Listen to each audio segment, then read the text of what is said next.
Okay, we're gonna rock it, Sammy.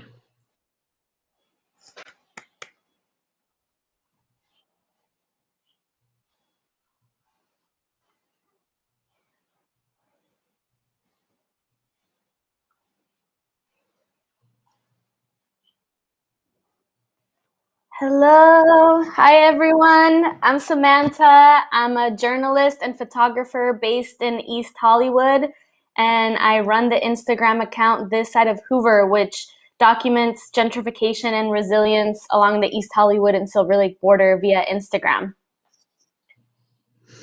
Hey everyone, I am Jimmy JT Recinos of Jimbo Times and JT the LA Storyteller podcast. I am a native born and raised in East Hollywood, and it's such a pleasure to be here with you all.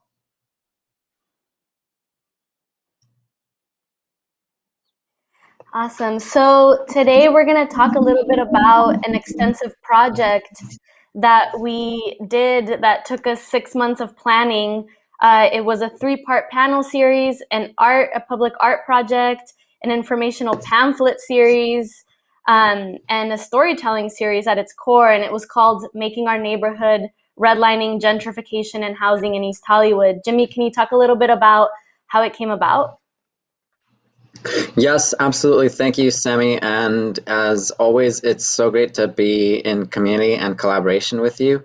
And just as a brief summary for everyone, Making Our Neighborhood, Redlining, Gentrification, and Housing in East Hollywood was a 3-part panel series that Sammy and I put together and led through this March. The project, as Sammy noted, took us more than 6 months of planning, and it was a number of things, including a panel series, but also an art campaign, also a pamphlet and education campaign. And just as a very brief background or summary, this originally came about after I witnessed the East Hollywood Neighborhood Council, as well as the Silver Lake Neighborhood Council and the Los Feliz Neighborhood Council, holding their own panel series on redlining in the Silver Lake area in particular. And so it was then and there that I recalled having written an article on redlining on Jimbo Times 2 years prior, and I thought, hey, East Hollywood should have a panel series for sure just as well. And this actually speaks a lot to the work that Sammy's doing at This Side of Hoover, documenting gentrification. And so I reached out to Sammy, and little by little, we started putting together the pieces between historic redlining and the current gentrification that is facing East Hollywood, neighborhoods all across the city of LA, and neighborhoods all across the country for sure, right, Sammy?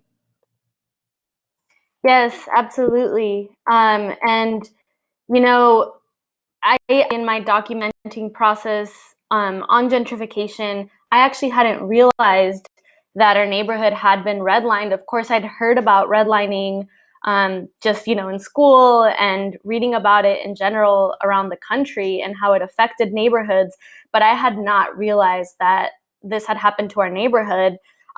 So really reading Jimmy's piece talking about it deepened my understanding of what gentrification is and how the past, which is redlining, affects our present, which is the gentrification that we're currently going through. And that's kind of how we framed this panel series, looking at the past, the present, and the future, and really trying to understand the way redlining currently impacts gentrification, and the way that looking at housing and solutions for affordable housing could be one of the possible ways to make a more equitable future.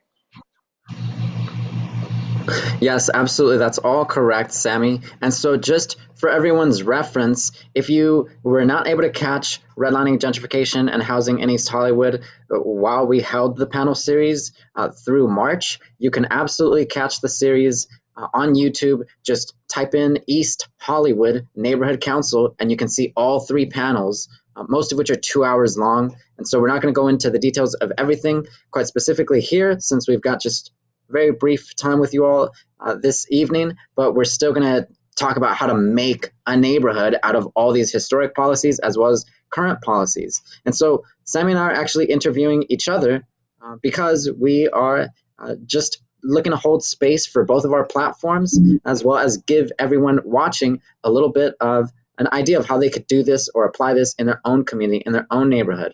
And so Sammy, I want to ask you to start us off tonight, how did redlining or historic redlining in the community really seem relevant to you in the work that you were doing at this side of Hoover, documenting gentrification? Did these two seem connected right away, or is this something you had to work to understand? How did they connect for you? I think it took a while, and I think it brought it up for me, um, and really brought up the idea for the series. And I saw your piece about the redlining that had occurred in the neighborhood, that I really started to think about how this had impacted space in the neighborhood, and the way these policies of redlining that like led to disinvestment in the neighborhood leaves communities way more vulnerable to displacement via gentrification, because as you know, our community is made up of predominantly renters. They aren't homeowners for the most part.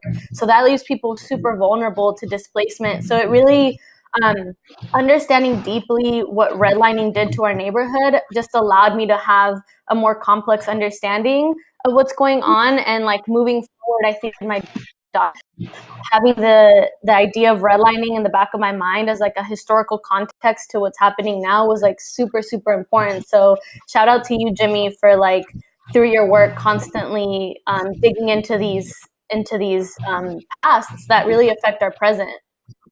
And I did want to ask, I talk a little bit about the work that I read that you wrote, and how that made me realize what had happened in our neighborhood, your own discovery process before I did. Can you talk to me a little bit about that and what it was like during that the place you grew up in, the place you're born and raised in, was redlined?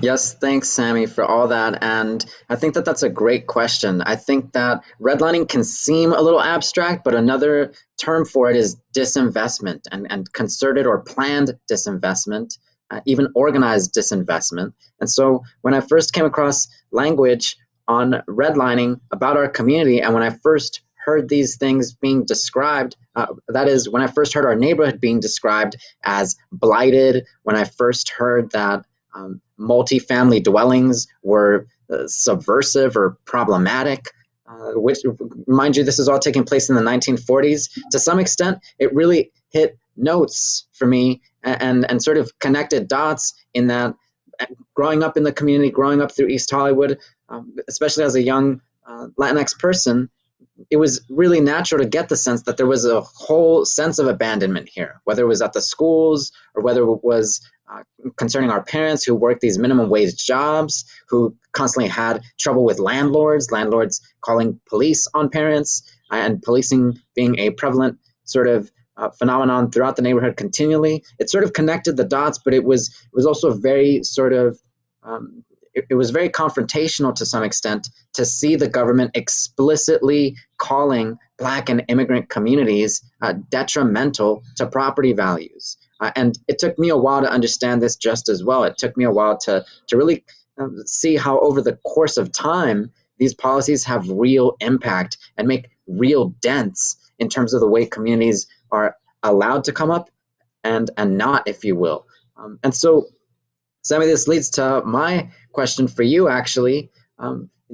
As we discussed redlining, gentrification, and how these things related to housing way back when, as well as housing today in the current environment, for you, what were some of the discoveries and some of the histories that you uncovered that you may not have anticipated at first, but which really sort of made this series what it was for us and for our community? Yeah, so I think in the process of planning this extensive series, I think for both of us, it was really important to show like the human side of these issues, because I think talking about redlining and gentrification and housing, they can be really like abstract issues, and we wanted to show um, we wanted to show that there's like real effects, like human effects on this. And we ended up really uncovering like deep histories in our neighborhood. And one of those was through Karen, who is this incredible woman whose great great grandparents moved to the neighborhood in the 1800s from the South. And her great-grandfather was formerly enslaved. He was a senator in Mississippi during Reconstruction and ended up becoming partners with a white woman who was a teacher. And they left the South and ended up in Los Angeles, ended up in East Hollywood in a small pocket of East Hollywood, at that which came to be known as J Flats due to the Japanese Americans that live there. So we learned about her story, and it just like it was like peeling an onion, you know, of like realizing just like how far we can keep going back and how deep the roots are in our neighborhood. And learning about her story and the way her family became really close with the Japanese American neighbors. And that's how we met also Takashi, who you can see here, who was actually interned. Like him and his family were sent to concentration camps during World War II. And he was one of 300 draft resistors. So while his family and himself were interned, he got a draft notice to fight in World War II, and he decided, along with these other men, not to do that because their civil rights were being violated. And you can see the photo of the draft resistors from Heart Mountain internment camp. And so we learned of this like solidarity that was happening between Black and Asian communities in the neighborhood. So the neighborhood was redlined, you know, but it caused also this like multiracial, multi-ethnic reality. And like, despite these exclusionary practices, there was also a lot of resilience, which I think was really important for us to note, right? That like this redlining happens, this gentrification happens, but there are human sides to these issues. And despite these policies, people continue to thrive. So those are some of the stories that we showcased. You know, we brought on Takashi and Karen to our panel, and it was super powerful to hear their stories firsthand and to really uplift our elders and just to allow people to maybe develop a deeper relationship with their neighborhood and understand just every neighborhood has these like deep roots, you know?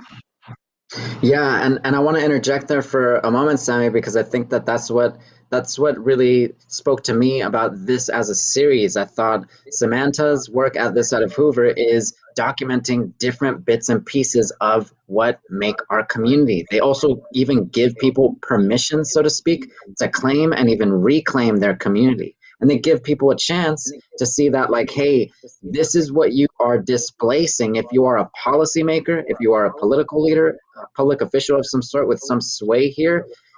When you're gentrifying a community, or when a community is being gentrified, you stand to lose over 100 years of history in some cases, right? In Karen's case, history since World War II and so on and so forth. So just want to uplift that as something that your work was already heading towards, and something that I think this series was just able to complement right away. Yeah, yeah, of course. And then, you know, another really big part of our panel series, or not our panel series, but like our extensive project, which is called Making Our Neighborhood, were these informational pamphlets that we developed alongside the anti-eviction mapping project. Can you tell me a little bit about what those are, how they came to be? It was important to translate them into 5 languages? Yeah, absolutely. I think that that's a really key question. So for me, having come up in this community, a lot of folks, especially from, say, the 90s upwards, people that went to the schools here, they'll know that we went to classes where there were Asian American, African American, Armenian American, and Filipino American folks all the time. So that's sort of just like always been there for people that came up in this community. And so one thing that I've always been interested in has always been speaking to these communities, right? And literally finding a way to do that.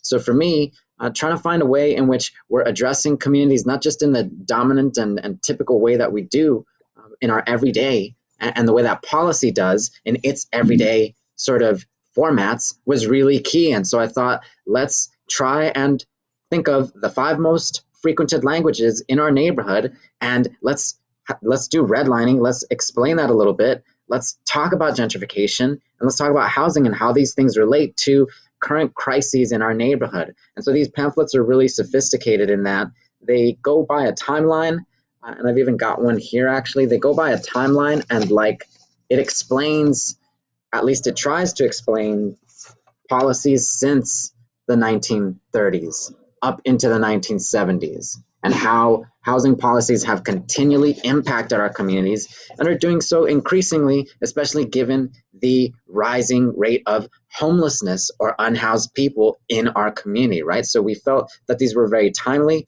and we were able to link up together and edit together each of these pamphlets, and they were a major success. A lot of folks loved them, and for good reason, because they haven't been reached out to in this way yet, even though it's sort of overdue. If we respect one another, we will address one another, not just in our own languages, but in each other's languages, if you will.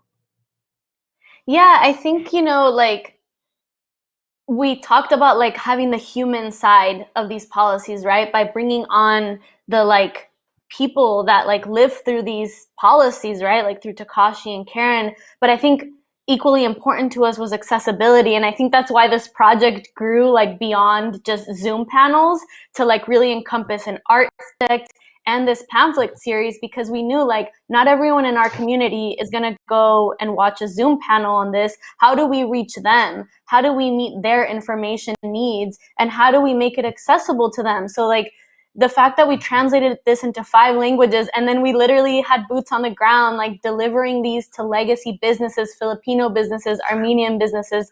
We partnered with the Thai Development Community Center, and they gave it to their constituents that speak Thai. Like that was really powerful, because I think, like you said, they're not usually outreach to, and these are policies that affect their current situation. And I think that was really powerful, and that's why I think our project, like little by little over the like 6-month period that it took to plan this, just like kept growing and growing, and we met more and more partners, which is really important because we had so many collaborators. And I think another really important thing to note is that like we were able to bring together all these different community groups, right? Like the Tenants Union, the Thai CDC, Little Tokyo Service Center, the Anti-Eviction Mapping Project, our dear neighbor, Ali Rachel Pearl. Like it was this really beautiful collaboration that was based in an understanding and a deep love of our community. That's absolutely right, Sammy. And I want to note that it's very different from the way that a lot of policy, especially from the government side, is currently set up, right? So we can think of the welfare office. There are plenty of people in East Hollywood on welfare or on food stamps. They have to wait until the 15th of the month or the 1st. If they have trouble, they've got to call. They're placed on hold. They're asked to go to the center, which is in downtown Los Angeles, as opposed to this, in which we were trying to find places where we knew people would frequent the location.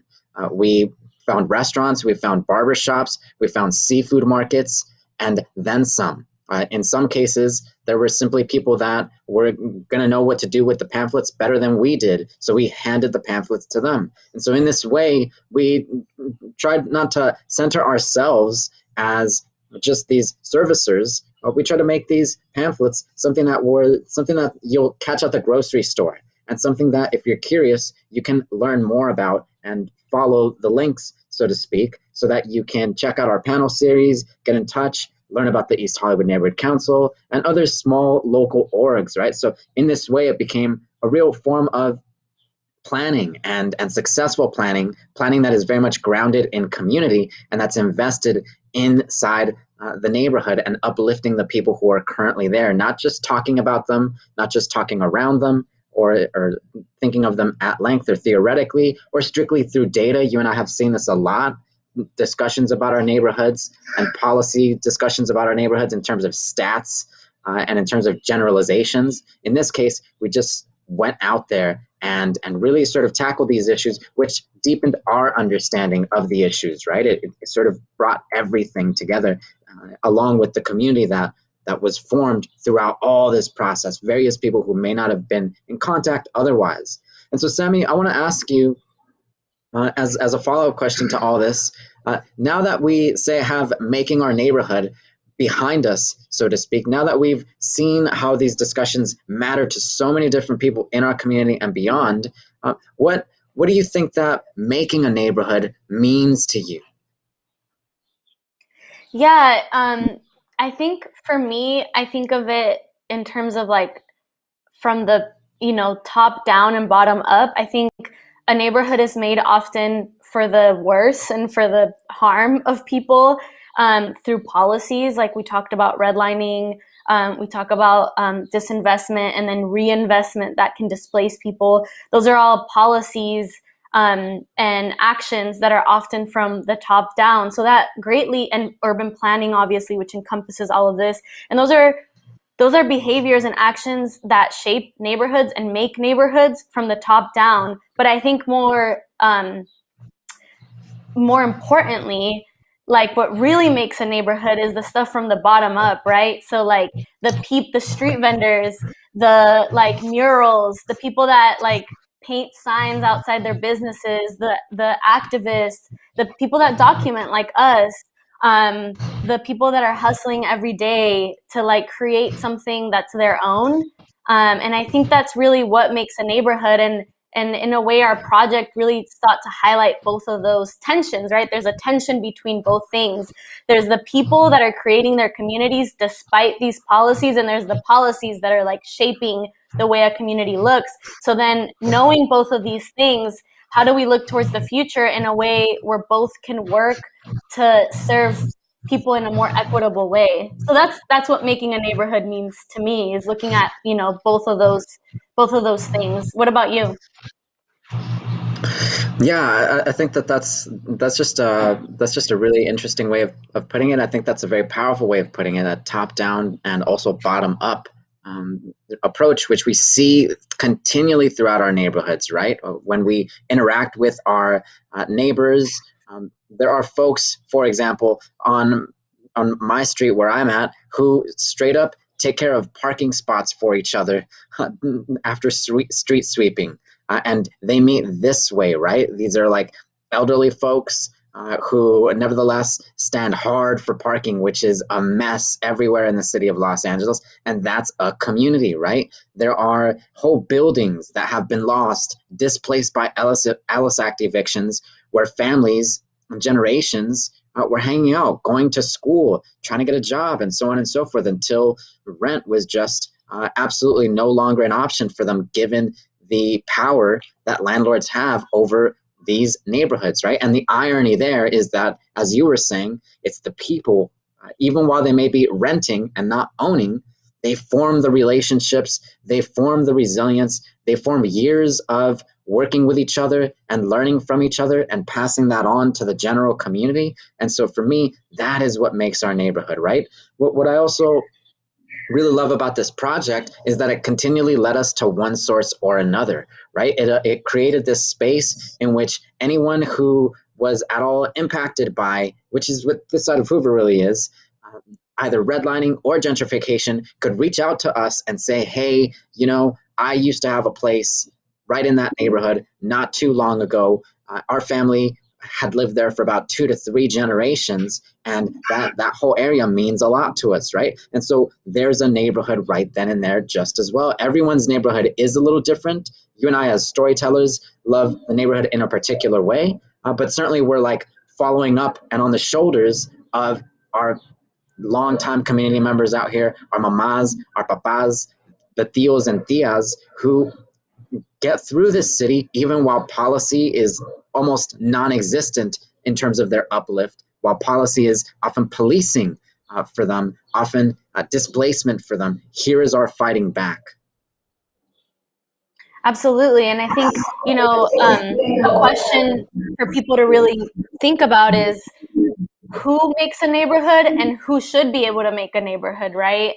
Like, who gets to make their neighborhood, and moving forward, who should be able to make their own neighborhood? So I think that's something, you know, to think about for the people watching.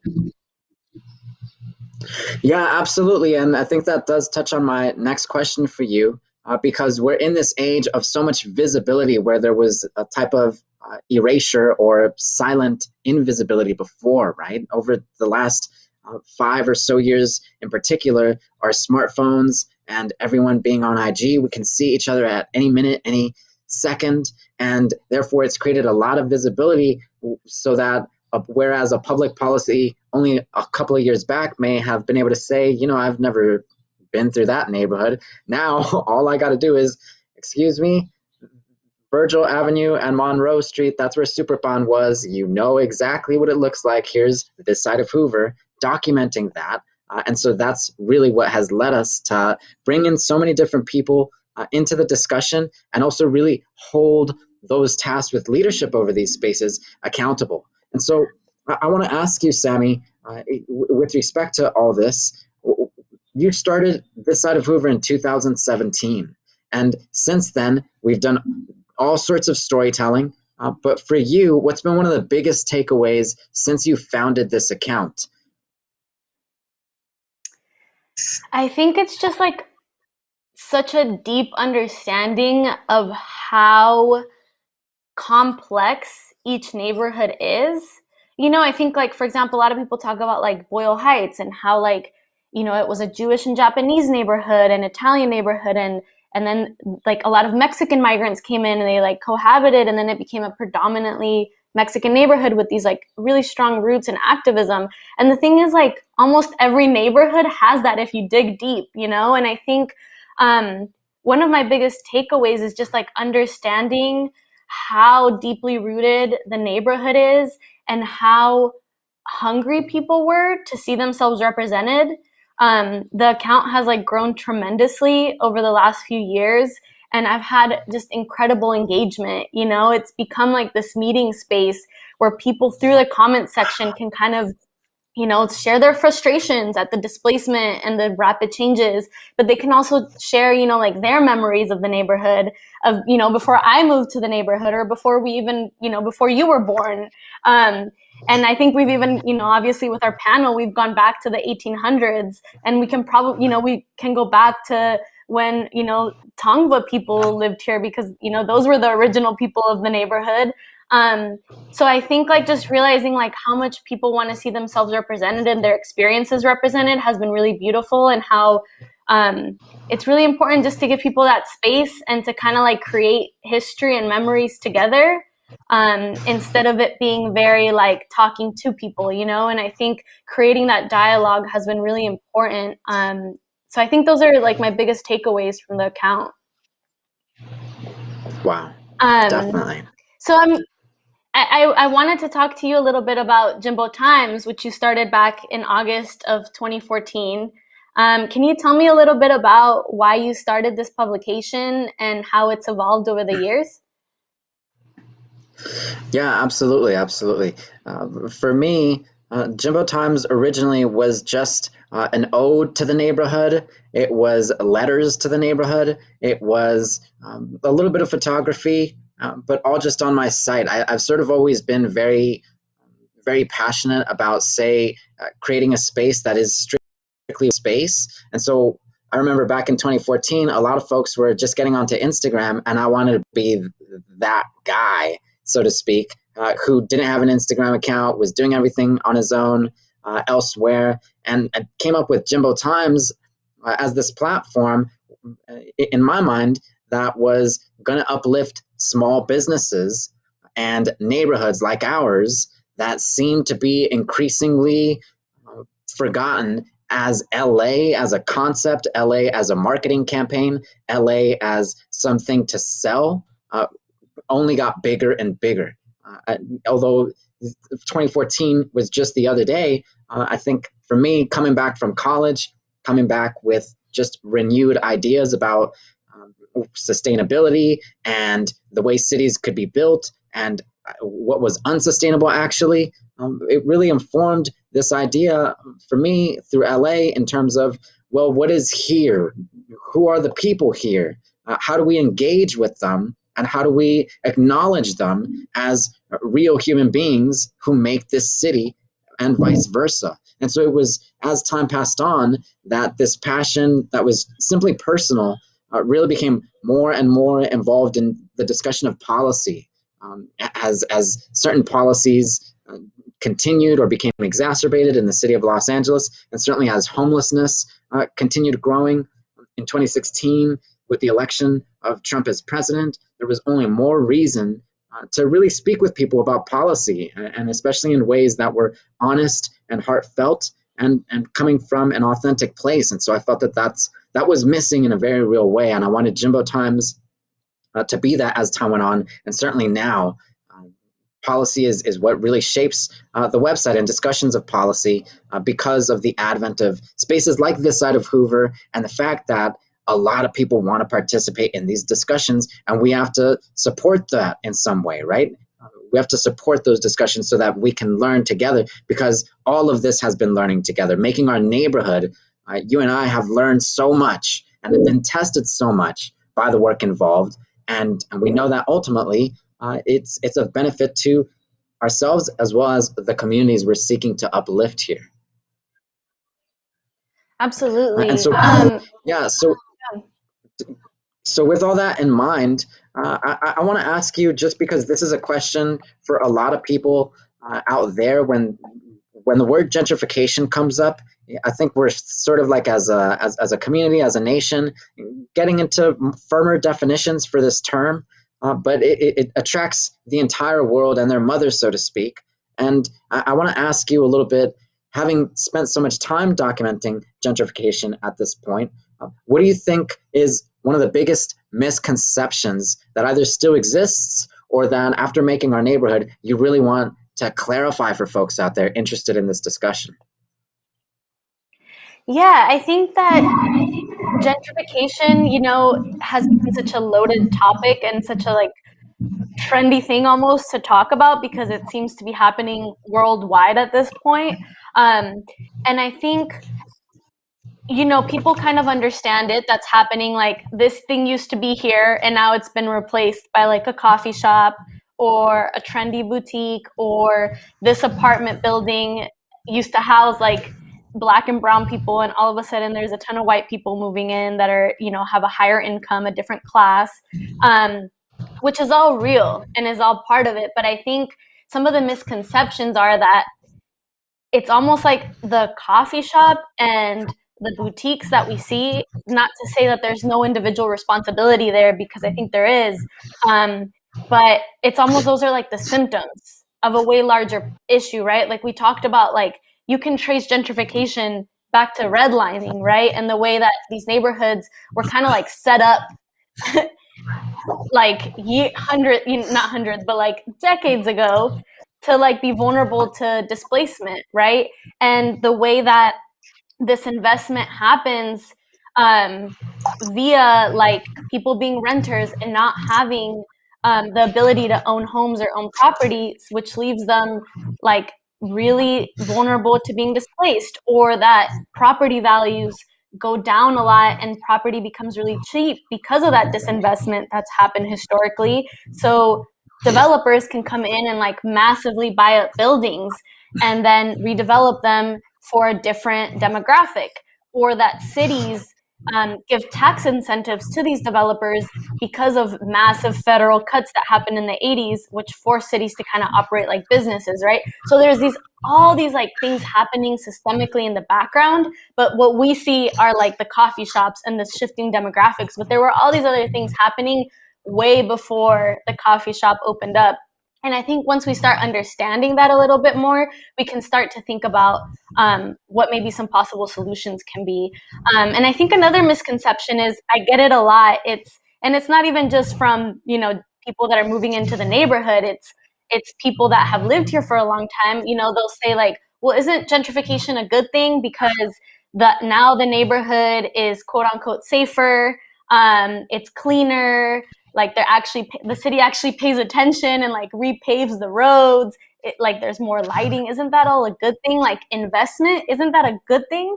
But I think what's important to know is that it's not an either or answer. It's an and answer. Like, why can't this investment happen and people get to stay, in their neighborhood? Because I think often what happens is that investment is not for the existing residents. It's an anticipation, or for the residents that are coming in that are of a different demographic. So, like I remember Doña Elvia of Superpan saying like, oh no, these changes are good, like I feel safer walking home from work now. But then I think she realized, oh, those changes weren't for me, because she was actually displaced and had to move to South Central, right? So why couldn't the streets be safer for Doña Elvia while she also was able to remain in the neighborhood that she like invested 20 years of her life working. And I think that's one of the biggest ones. It's like, it's not about like the fact that like investment or cleaning up neighborhoods is necessarily a negative thing. It's that if it comes with like forcibly displacing people, then we really have to question who that investment's for. I think that that's a great answer. I also want to highlight that Doña Elvia and Superpan Bakery seem to always make it in our discussions somehow. So shout out Doña Elvia and Superpan Bakery. You can tell that she's a pillar. You can tell that people like her make neighborhoods all over Los Angeles, going back to what makes a neighborhood, right? And I think that your answer is absolutely on point. I think that given the history of policymaking in the city of Los Angeles, planning and the affordable housing question, and also the homelessness question, as well as the prison industrial complex, all of these things are absolutely intertwined through and through. And big question marks for policymakers are, well, how do we preserve the character of our existing communities at the same time that we build more housing? And these things do not need be complicated questions because we can absolutely identify, that's what making our neighborhood has been, which communities are really owed equity in terms of housing, education, healthcare, and so on and so forth, and which communities have historically been privileged for that, and which communities have also resisted affordable housing as well as diversification, so to speak, of the neighborhood so as to let the city grow,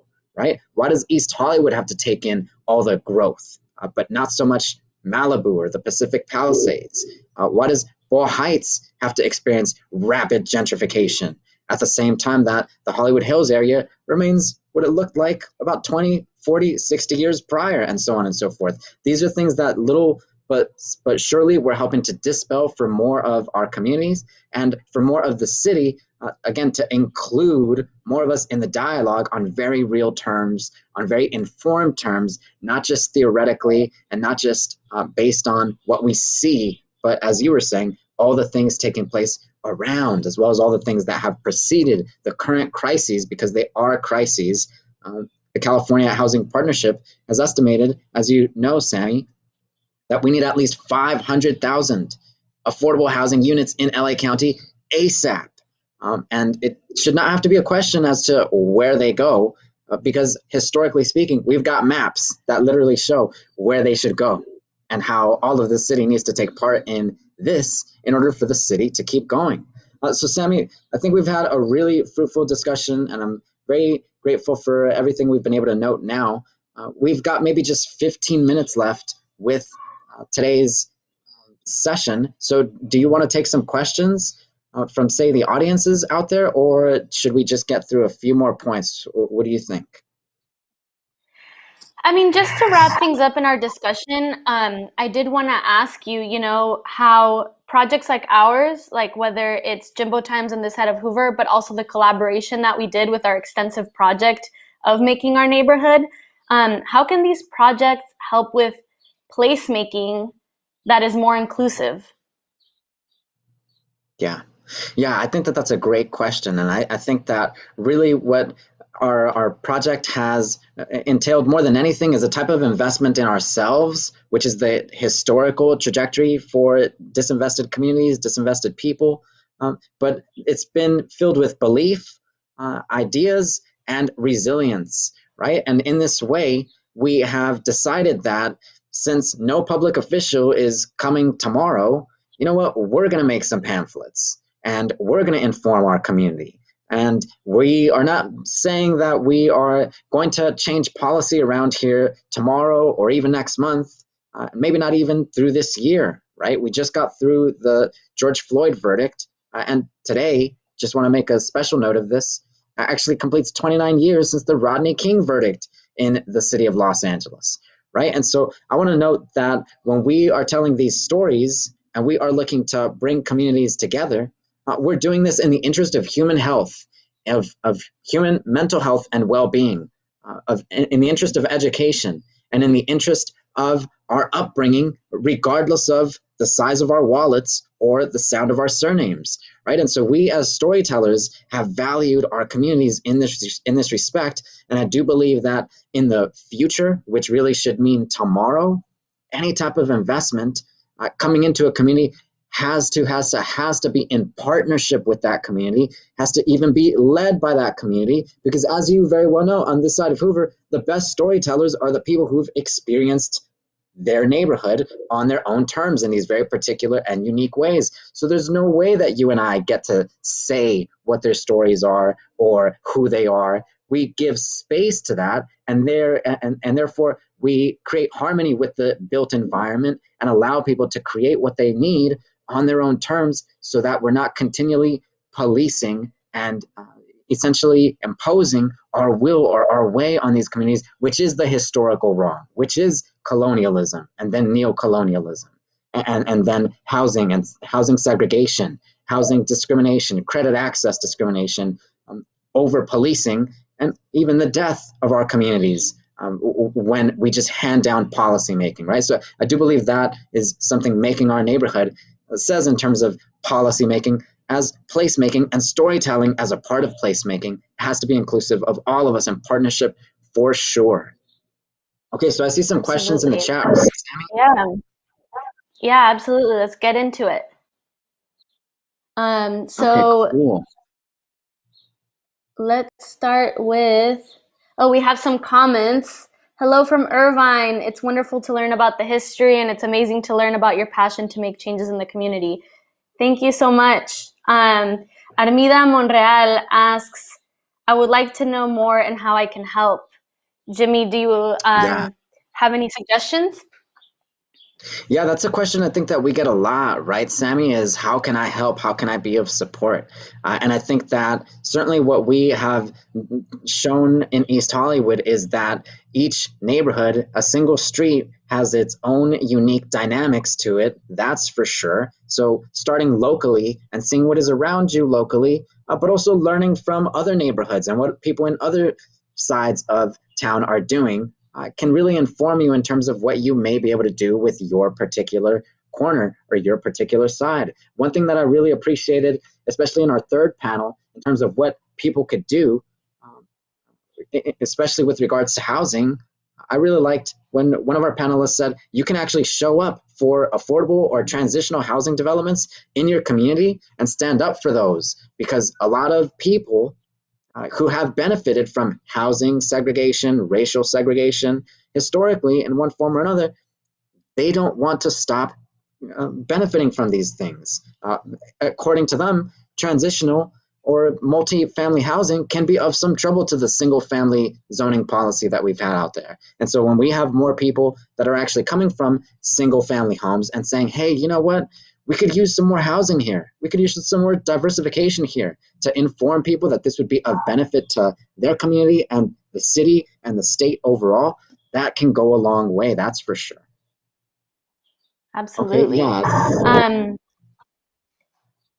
I love this question. There's so much out there to learn. Where do y'all suggest I start, and where should I go to learn more about my own neighborhood? So I think we can both answer this in our respective ways. So for me, it's like, go out there and talk to the people, right? Like when I started this head of Hoover, it really started with talking to the people that I just knew already, right? Like the grocery store clerk, the manager of the restaurant where I bought my pupusas, the neighbors, right? So I started talking to them, and through talking to them, they pointed me to other people, and it became kind of like this rabbit hole of learning more and more and more about my neighborhood.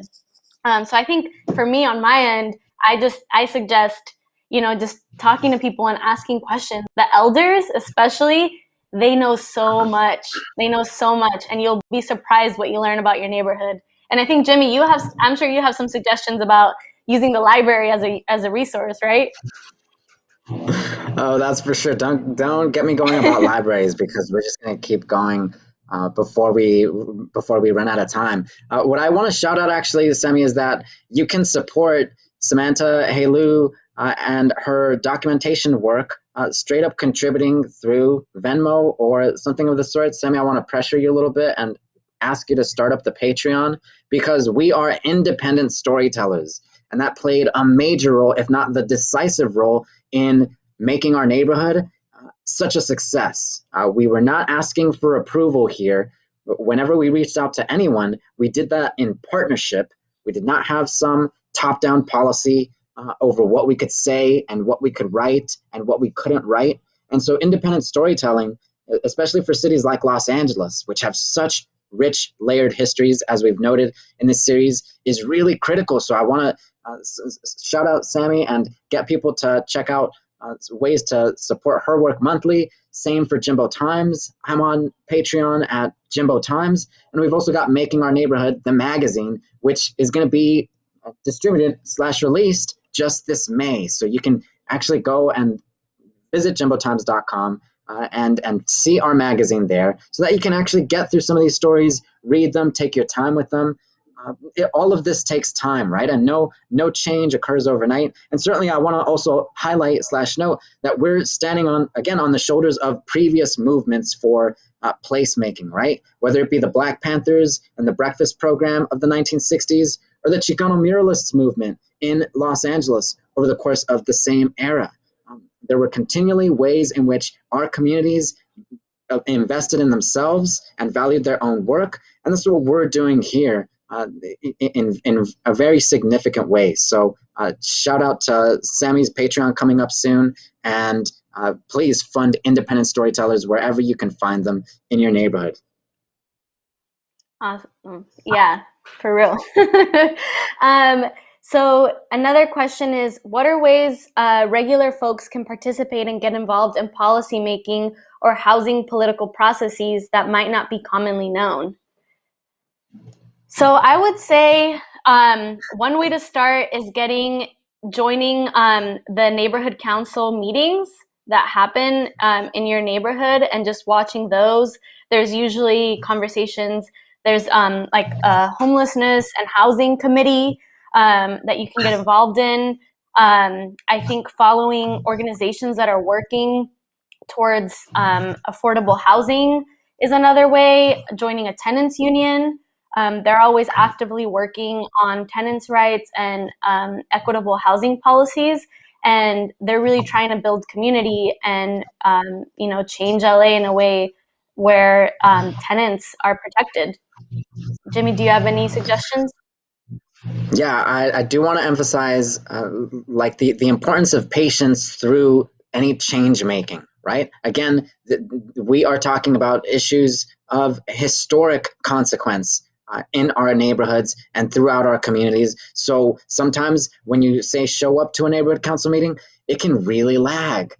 And maybe the policy that is really of the utmost importance there is, how do we make neighborhood council meetings more accessible? How do we make neighborhood council meetings feel less like an emulation of city hall council meetings, which have historically been exclusive, which have historically allotted very little voice and very little power to constituents or people who actually show out to these meetings? There are all kinds of things wrong, even with the current institutions we have now, in order to build equity in formerly disinvested and ongoing disinvestment in our communities. And yet you have to start locally, and you have to think in terms of what you can do very gradually. Making Our Neighborhood took 6 months to make, but certainly before then, you and I had spent years speaking with people, analyzing the question, going to sleep not knowing what we would do the next day given the last crises, right? And then trying our hand at it again. And so everyone's skill set is a little different. I want to uplift that just as well. We as storytellers really love this and dialogue and getting people in conversation and community.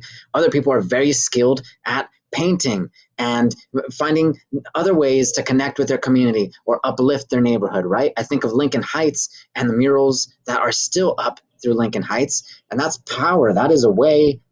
That's actually something that you and I have discussed about East Hollywood, right, Sammy? Is where are our murals? Like, we would like some too, because we want to make sure that people have a little bit of pride in their neighborhood and where they come from, right? So every neighborhood is shaped just a little differently, and therefore your role and what you can do for that neighborhood is just a little different. But throughout it, remain in humility, remain in dialogue, and remain teachable, if you will. Out there in this work that we do, there's sometimes a whole lot of like animosity sometimes, right? We got all this outrage about what's taking place throughout the world and throughout our cities, and yet there's a way in which we have to continually learn and build with each other so that we can really push liberation here for all of us, liberation and education. Yeah, and I think, with that excellent point about the roles of people, and I think that's something we've come to realize even more, like through planning the back to school parties, which we did when we could still meet in person. The fact that each community has like people that can kind of come together and do their roles, right? Like we had a designer who made our poster. We had people that donated school supplies. I was a journalist. I could do like my documentation. You're a writer. So everyone has these roles, and kind of analyzing what you can contribute with your time, your abilities is really important. And I think that brings us to the next question, which is, what do you see the role of journalists, photographers, and artists being within policymaking?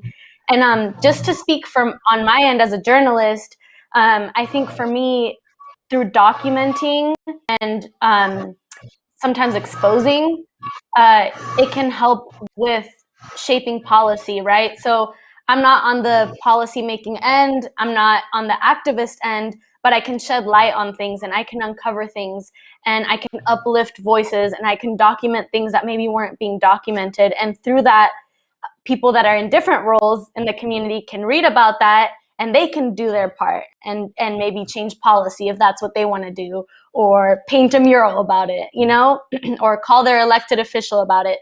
So I think that's the role that I see in terms of myself as a journalist and the way journalists can kind of come together. And I think, it's really important for journalists to really understand their community instead of parachuting into communities and Right. thinking about audience first and how they're going to meet that community's information needs. Like what are the needs of that community and what do they want to know? What do they want to see? And I think that's really important for journalism moving forward if it's going to be more equitable.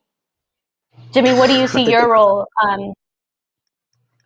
I think that that's absolutely correct, Sammy, and I think that it's key for those out there watching this, those out there interested in their own particular issue, to really believe in their agency and to believe in their power to enact change, even just within their own thinking, their own mindset about the issues. Right? It begins with our own assessment, our own learning, our own experience, and therefore everyone's journey is going to be shaped a little differently. And certainly we've seen that throughout our time working together. And we hope that communities out there can replicate this for themselves, whether it's as a community or whether it's as individuals who can maybe shop smarter, so to speak, or who can look at policy, especially as it affects unhoused people, not just by getting mad at unhoused people for laying on the sidewalk, but thinking at leadership and people who have been tasked with services for their community and so on and so forth. And so I want to emphasize to keep finding new ways to come back to this question, to come back to these tables, to think outside of the box and outside of what others have already done, because policy needs communities. And certainly we've shown that with Making Our Neighborhood, and we hope other communities out there can do the same on their own end. That's for sure. Absolutely. So I think we're out of time, but thank you everyone for joining us. If you want to follow, please go to jimbotimes.com or us on Instagram at Jimbo Times. And for me, it's Sammy_Helou or at This Side of Hoover to follow and support our work. Thank you so much, y'all. Thank you.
Yeah. Who knew I get it poppin' right before the world end? Rigid regulations, if they don't break, they gon' bend. A lot of acquaintances, but got like 4 friends. To the end of the road, we went from boys to men. Them conversations range from women to them dividends. Always keep it 100, even if that truth offends. No yes men, those the only ones to recommend. And we don't talk every day. Sometimes I'll say I hit you right back and won't call till the next weekend. No beef if we ain't speaking. More business dealings over feelings, and I'm busy trying to provide these walls with a ceiling. Soon as you cross my mind, I'ma hit your lifeline like I'm trying to hit a million. Cause time is of the essence, police is Emmett Tillin'. So if we the criminals, I'm rooting for the villains. Blood don't make you fan, only love can bring that feeling of a solid bond where your children, my children. Bruce Willis never hit them, I'm always gonna listen whenever you reminisce. And you like, remember this time we was on the Las Vegas Strip, bumping Too Short like this. Damn, I can't wait to do some hood rat shit with my friends. Damn, I can't wait to stamp my passport with my friends. Damn, I can't wait to start a new business with my friends. Thankful for my dogs, gotta thank the good God for my friends. Yeah. If not today, real ones always link up in the end.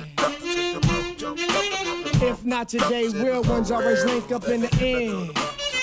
Yeah. If not today, real ones always link up in the end. What your ones look like?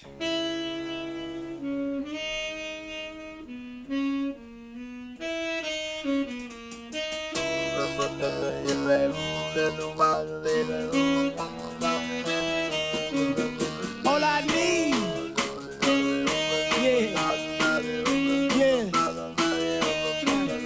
All I need, can't wait. I'ma take what they wanted, they never gon' get it. One way headed, want me to pivot. Olay. Any bullshit they throw when I'm dodging the senses. War with conviction, I don't need repentance. No way. G-code with bros, the love is unlimited. All that's old is loyalty, winning shit. Can't fade. Put that on God, put that on mine, on me. Can't fade, look, put that on mine. Canaries down in the coal mine, found out it was a gold mine. Good God want me to shine, destiny be on time. I was good with the bottom line, good karma intendify. Those that be alkaline, real ones with that state of mind. Live this life you must defy. Eyes regardless of your skin tone, I'm in the end zone. Best dressed like Dion, young phenom. They seesaw, no seesaw. When they up, I'm up. When they down, I'm up. Gotta get my O's in binary code. Aim for the stars where I've been told. Land on the moon, might jump to Pluto. Black Superman, any less is pseudo. No Disneyland, no Mickey Mouse. For your Minnie Mouse, shit, I heard it was rat shot. Gotta hide the cheese if I've never been there. Hey, can't wait. Look. I'ma take what they want that they never gon' get it. One way headed, want me to pivot. Olay. Any bullshit they throw when I'm dodging the senses. War with conviction, I don't need repentance. Can't fade. G-code with bros, the love is unlimited. All that's old is loyalty, winning shit. They can't fade. Put that on mine, put that on God. Hey, all I need, yeah. All I need, yeah. All I need, just real shit around me, you know what I'm saying? All I need, yeah.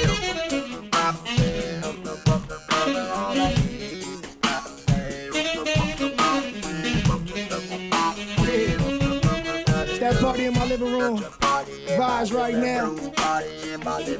More Thursday on Thursday as always. Keeping it playing, the player way. Wally Ali, Corey, Dion on drums. Alright, what up, what up? This is Thursday, party in my living room, and this is Grand Park's Our LA Voices, here with Kingston and Yo Knots. What are your creative inspirations? That's great, that's great. Alright, so I'll cut this one first. Creative inspirations are everyday life, just kind of walking the journey and learning, man. The older you get, the more you realize you don't know anything, and that, you know, life is all about relationships and upholding those relationships. So I guess a lot of inspirations come from evaluating each relationship and trying to maintain relationships with myself and with other people. I would say for myself, Kingston, just regular life experiences. You know, you as a father having a daughter who's 8 years old, I learned through her from like letting go and squeezing, and by that, you know, I could find inspiration and put that into my music somehow, in some way. Other ways of just looking at movies, putting movies on silence while I'm in the studio, or like cartoons that I grew up on. I mean, through movies and just real life experiences is ways I could find inspiration that I put towards my music. What are the barriers that reinforced them over the past year? I guess the barriers that reinforced the significance of relationships has been the pandemic, you know, staying home, having to deal with you, having to teach you how to ride your bike, right? You learned? Who taught you? Okay. So us spending that time together reinforced the importance of relationships, even with your sister, you know, us all riding bikes together, doing soccer, and just making sure you guys are on top of your schoolwork. That just reinforced that, you know, being present in a relationship is being present for yourself. And you learn so much by just kind of being present for other people, you know, like music is a service job and life is a service job. So it all goes hand in hand. So this past year has reinforced all that. Has brought myself and the family just closer together, and just realizing the importance it is to have a brotherhood and a family that just pour your love into each other. You know, because the pandemic, so many relatives of mine have like lost jobs. In hindsight, was a blessing because it allowed them to come to a family member and vent, and then you realize they haven't been doing what they've been born to do this whole time. So the pandemic was a blessing, man, and it reinforced and just reshaped everyone's purpose, I think, on this land. So shout outs to the pandemic. What are the systems of support needed to continue creating amid uncertainty and change? The supports are, well, it was clear today that the support needed to continue creating amid uncertainty and change are a village. You know, like today with this shoot, you know, we had a lot of stuff we had to troubleshoot through, a lot of different obstacles, and we all worked through it. And I couldn't have done it by myself, obviously. So, you know, shout out to the village that's here. And I think that's what's necessary to continue creating amid all the uncertainties, having those people that, you know, you can rely on and that you can be present for. So, you know, it's like a back and forth exchange. So I think that's what's necessary. I would say, one, I agree with your father. The importance of having a community, a village, a brotherhood is the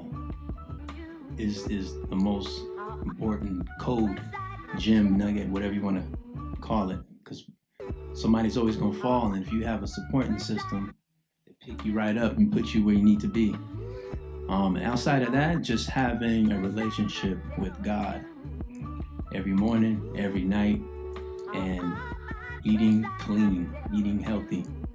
Feed your engine, because the engine inside you, if you feed it something, you know, that's unhealthy, you're not gonna be the best version of yourself. So covering the foundation of the village, importance of food, and your relationship with God. What are your practices of self-care and preservation? Good question. As Wayo just mentioned, eating good, man. You know, everything you put in your diet is everything you put in your mouth is fuel. Everything you consume is fuel. So just being conscious of what you're consuming, you know, what you listen to, what you're watching, that definitely helps me with my practices of self-care. You know, I have I guess a regimen of kind of being plant-based and trying to, like, you know, make sure I'm conscious of what and how food is being prepared. And, you know, that's able to help me keep that energy throughout the day. I do a lot. You know, with you, right? Do I do a lot? Yeah? I don't build. Yes, I do. You putting me on blast in there? I don't play. What? I do play Legos. Wow. Because we always riding bikes. Because I'm trying to pay these bills, right? I gotta pay bills, right? Who gonna pay the bills if I don't pay the bills? You gonna pay the bills? If you want to pay the bills, you can pay the bill. I'd gladly take a vacation.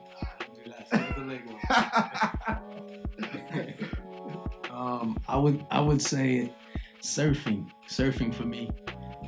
With my daughter, I got her first surfboard at 4, and I didn't realize it was self-love until the day we went out there and there was no one in the water, and that brought our connection even stronger and appreciation for just life.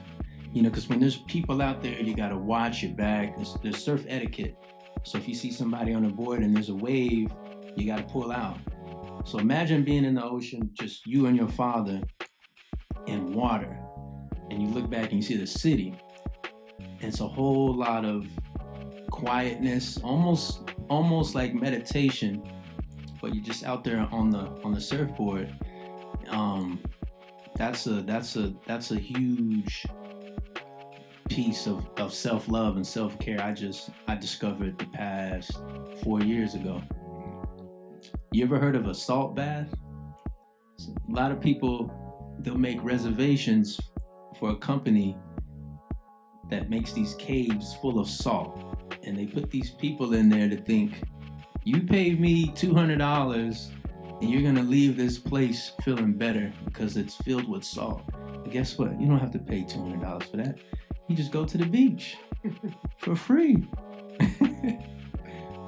So that's a great question.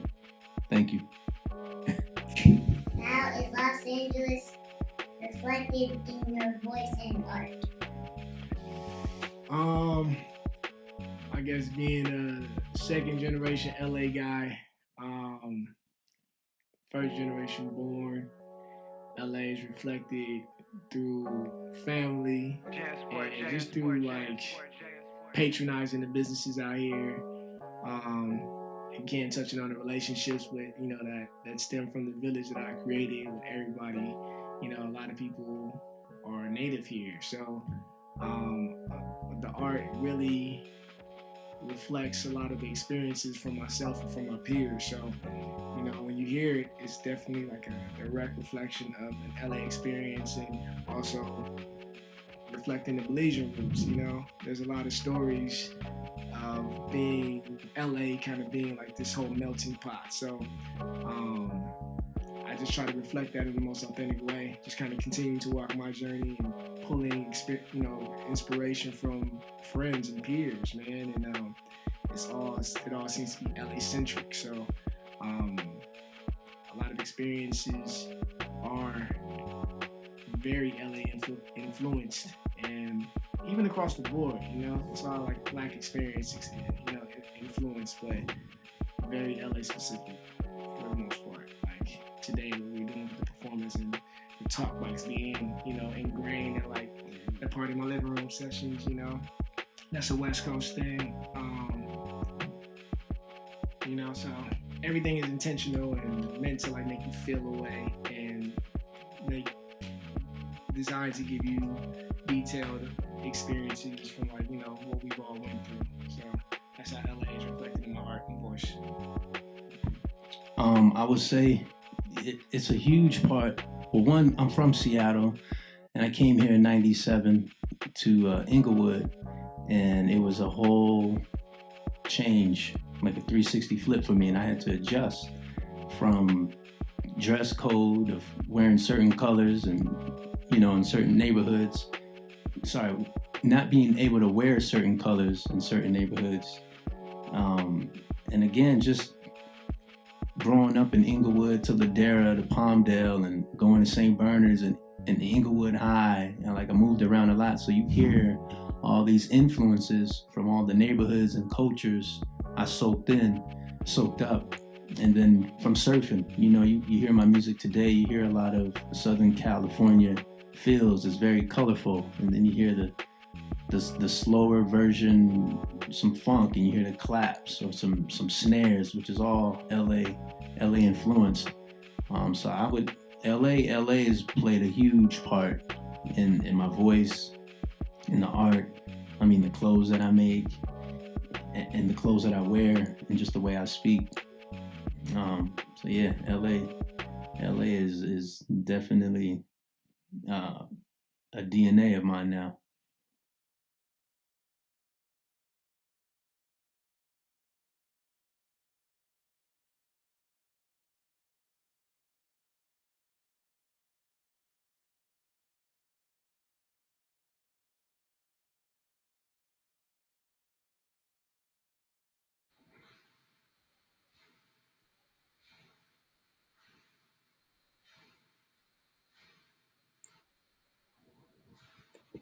Hi, everyone. Welcome to Musicians as Workers. Thank you all so much for coming. I just heard a great chat between Samantha and Jimmy, who were talking about gentrification, and I'm so honored to be following them at this Our Voices Los Angeles Grand Parks amazing programming that they've done both virtual and in person. This has been such a great effort on the part of Grand Park. So thank you so much, Grand Park, for having me. It means so much to me to be a part of this programming as someone who's from LA, who's still living in LA, you know, who's been through my own rounds of gentrification. I'm only 27, but I've already seen, you know, the neighborhoods I grew up in change. And so it just means a lot to be a part of this programming, to represent just one pixel in this vast matrix of arts and culture in LA. So I'll get started. I don't know if I should wait a couple minutes for people to kind of come in, but I'll just start by introducing myself. Again, I'm Josephine. I'm a musician. I perform as Kohinorgasm. I started making music as Kohinorgasm like a few years back. And through making music in the underground, releasing as an independent artist, I learned a lot about the industry. Most recently, I was a part of founding a new musicians union called the Union of Musicians and Allied Workers. We are a global musicians union, and we also include music workers in our ranks. So DJs, audio techs, road crew, label workers, venue workers, anyone who works in music is a music worker and is welcome in our union. We started initially at the beginning of the pandemic. The sort of catalyst for our formation was the fact that gig workers weren't included in the initial relief packages. And even though this idea for a union had been floating around for a while, in the networks that I'm a part of as a musician, we felt like, okay, now is the time, you know, who is going to represent us if not us? And so we formed the Union of Musicians and Allied Workers last year. I'm also a middle school music teacher, and I'm currently in grad school for music. So lots of music going on, which is why this topic is so important to me, musicians as workers, seeing musicians as workers. And this PowerPoint that I'm about to present to you sort of came to life during a career designs class that I took at my grad school. Career designs is something that a lot of art schools offer. It's a I think important part of the curriculum for any art school because so many artists are freelancers and gig workers, independent contractors, and designing our career and understanding how to manage our work and our finances is such an important skill to build.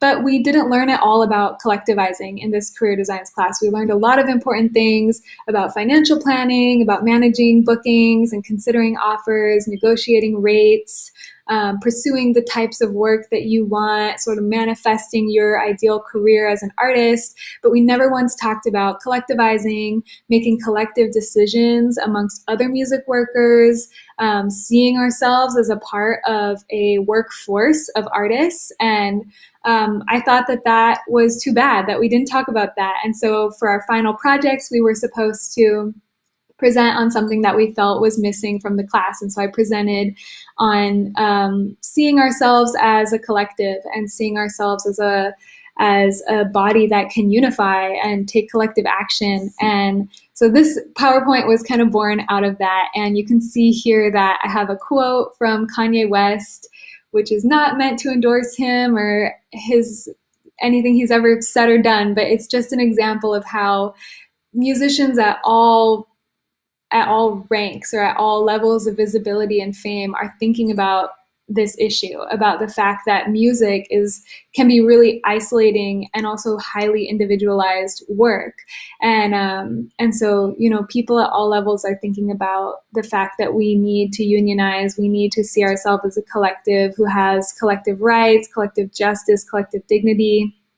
And so I thought that that would be a nice way to kind of intro to this idea of musicians as workers. And so let's get into a little bit of that history, the history of musicians as workers. And on the next slide, you'll see the beginnings of unionizing amongst workers. So the American Federation of Musicians, I don't know if anyone here has heard of them or is maybe even a member themselves, but they are the largest organization in the world to represent working musicians. They cover roughly 80,000 instrumentalists around the world. But they were founded a long time ago. So not only are they the largest, but they're also one of the first unions of musicians. They were founded in 1892, recognized by the American Federation of Labor in 1896.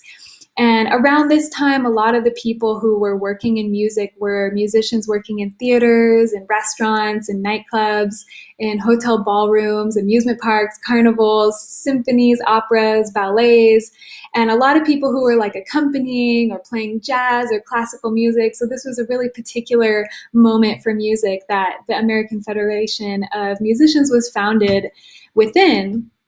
And at the time, their motto was any musician, or not their motto, but their criteria was any musician who receives pay for their musical services. So when you think about all these different musicians playing in nightclubs and theaters, in symphonies and operas, these were the musicians who they were initially talking about.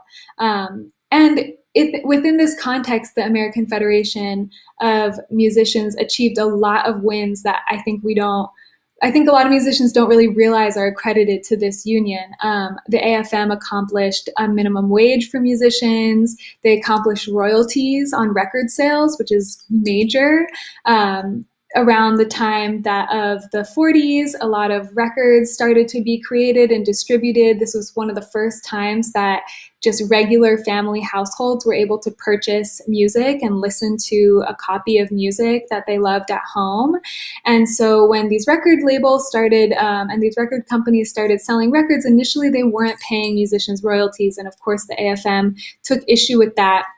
And something that I think is really impressive about this organizing history is that the AFM hosted the longest strike in US entertainment history for their members to receive royalties on record sales. So from 1942 to 1944, the AFM musicians agreed to not enter a commercial recording studio for a commercial recording gig. So this was basically a strike on commercial recording, which is huge, and I think is something that is kind of hard to imagine happening today. So I think that that's a really impressive thing. And they did win their demands, which was royalties on record sales. So that was amazing. But unfortunately, around the 50s, the AFM sort of sunk into this craft union model. There was a huge influx of pop and rock musicians around that time, a lot of whom were Black, brown, or migrant. And unfortunately, the AFM maintained racially segregated locals that often barred Black musicians from work. They pushed for immigration law that kept a lot of migrant rock musicians out of the country. And so there is this really just unfortunate and upsetting part of the AFM history where they actively excluded these musicians and really took to this craft union model. So they started instilling some sort of barriers and gates that kept musicians out. They had sort of music tests that excluded a lot of rock and pop musicians who maybe didn't know how to read music or didn't have the certain musicianship requirements that the AFM started to enforce for their membership. And so around this time, their platform really changed. And even though the AFM obviously does not maintain those types of upsetting conditions today, they're still a union, and they are trying to find more ways to include musicians who aren't just classical and jazz musicians. But this is a part of their history that I think was a formative moment for musicians who were organizing, right? Because the AFM was a critical mass of musicians, and they achieved things like minimum wage and royalties. But when they excluded rock and pop musicians in the later half of the 19th century, then you see all these rock and pop musicians with not a whole lot of structure to organize around. So this is why I introduced this background and introduced the AFM as just one place you could start with this history of musicians organizing. But on the next side, you'll see that this went way beyond the AFM. So even though a lot of musicians lacked formal union representation, they still made attempts to act collectively, and a lot of other organizations sprouted up to try to put money in their pockets, to try to get musicians more rights, and to help leverage the power of music workers. So some of these organizations that I'm talking about are like performance rights organizations, PROs, which provided intermediary functions, particularly the collecting of royalties. So when a person who wishes to use a copyrighted work does that, then they send royalties to the PRO, or they report that to the PRO, and the PRO distributes the royalties to the copyright holder. So that's a really important achievement for musicians. And you can see ASCAP and BMI and Sound Exchange are some of those PROs that were developed around the same time that a lot of these movements in music work were happening. Another union that actually formed was SAG-AFTRA. A lot of us might know about the Screen Actors Guild, the American Federation of Television and Radio Artists. They're an American labor union representing approximately 160,000 film and television actors, journalists, radio personalities, recording artists, singers. So musicians are in SAG-AFTRA, and members are entitled to a variety of benefits, including contracts, collective bargaining, eligibility for a health plan, a pension plan, retirement fund. So these unions that are really important for musicians who to this day still largely don't have access to things like a health plan or a retirement fund. Another thing that cropped up was some protest efforts. So we saw the No Nukes concert series, which was held in Madison Square Garden, advocated against the use of nuclear energy. So we see musicians sort of leveraging their power of advocacy too. Some of the performers that participated in that action were Bruce Springsteen, Shaka Khan, Crosby, Stills and Nash, so some bigger names. And on the next slide, you'll see some more. There was the Artists United Against Apartheid, which was a protest solidarity group. They wrote anti-apartheid songs. And let's go over to the next slide. Oh, sorry, previous slide. And the BDS cultural boycott, which is an ongoing boycott against the human rights violations of Israel. So musicians are basically refusing to perform as a protest to the normalization of violence against Palestinians. So we see these ongoing efforts from musicians to organize, to leverage their power, to achieve rights for themselves, to get their royalties. But we still haven't seen, I don't think, like a massive union, kind of like the AFM for indie artists, for musicians who have a variety of practices, not just in rock and pop, but in this vast landscape of music that we see today that is sort of hard to fit into one collective, but could use that collective power. So let's go on to the next slide. And you might see this history of musicians organizing and think, well, why aren't all musicians in a union? Why aren't all musicians organized? Why haven't we done it yet? Why haven't we made that collective that we want to see or that we feel like we need? And I'm wondering if I can get some feedback in the chat and see what you all think, why musicians haven't collectivized, or why musicians haven't collectivized to this degree that I'm kind of talking about. Or to the degree that you may want to as a musician. I'm sure there are also musicians here who have thought about these things before. There's so many individualized decisions that we make as musicians that we could benefit from some collective standards, some collective discussion around. But I want to put forth that there's a lot of reasons that not all musicians are in a union. I'd say largely most workers in most fields are not unionized. Work is such, like I've said, a sort of isolated experience, and a lot of workers don't really see themselves or understand themselves as a collective force that has power to leverage. Also, there's so much exceptionalism in the music industry. A lot of musicians are fed this narrative that with the right combination of like hustle and talent, you could launch yourself to fame or get discovered. And I feel like that sort of narrative of exceptionalism, like, well, no, I'm different because I'm going to become famous, is this unfortunate wedge in between artists and each other, because ultimately we are kind of competing with each other. Which really tears apart our sense of collectivity. And that kind of speaks to just the individualism that we see in capitalism at large, right? Like a lot of workers think that to some degree, like if I work really hard, if I get noticed, I'll get this promotion that will like launch me above whatever rank of workers I'm currently in. So I think that exceptionalism and the individualism really make artists think with like a one track on that type of career mobility that the industry really entices a lot of us with. So yeah, I just want us to journal on that thought.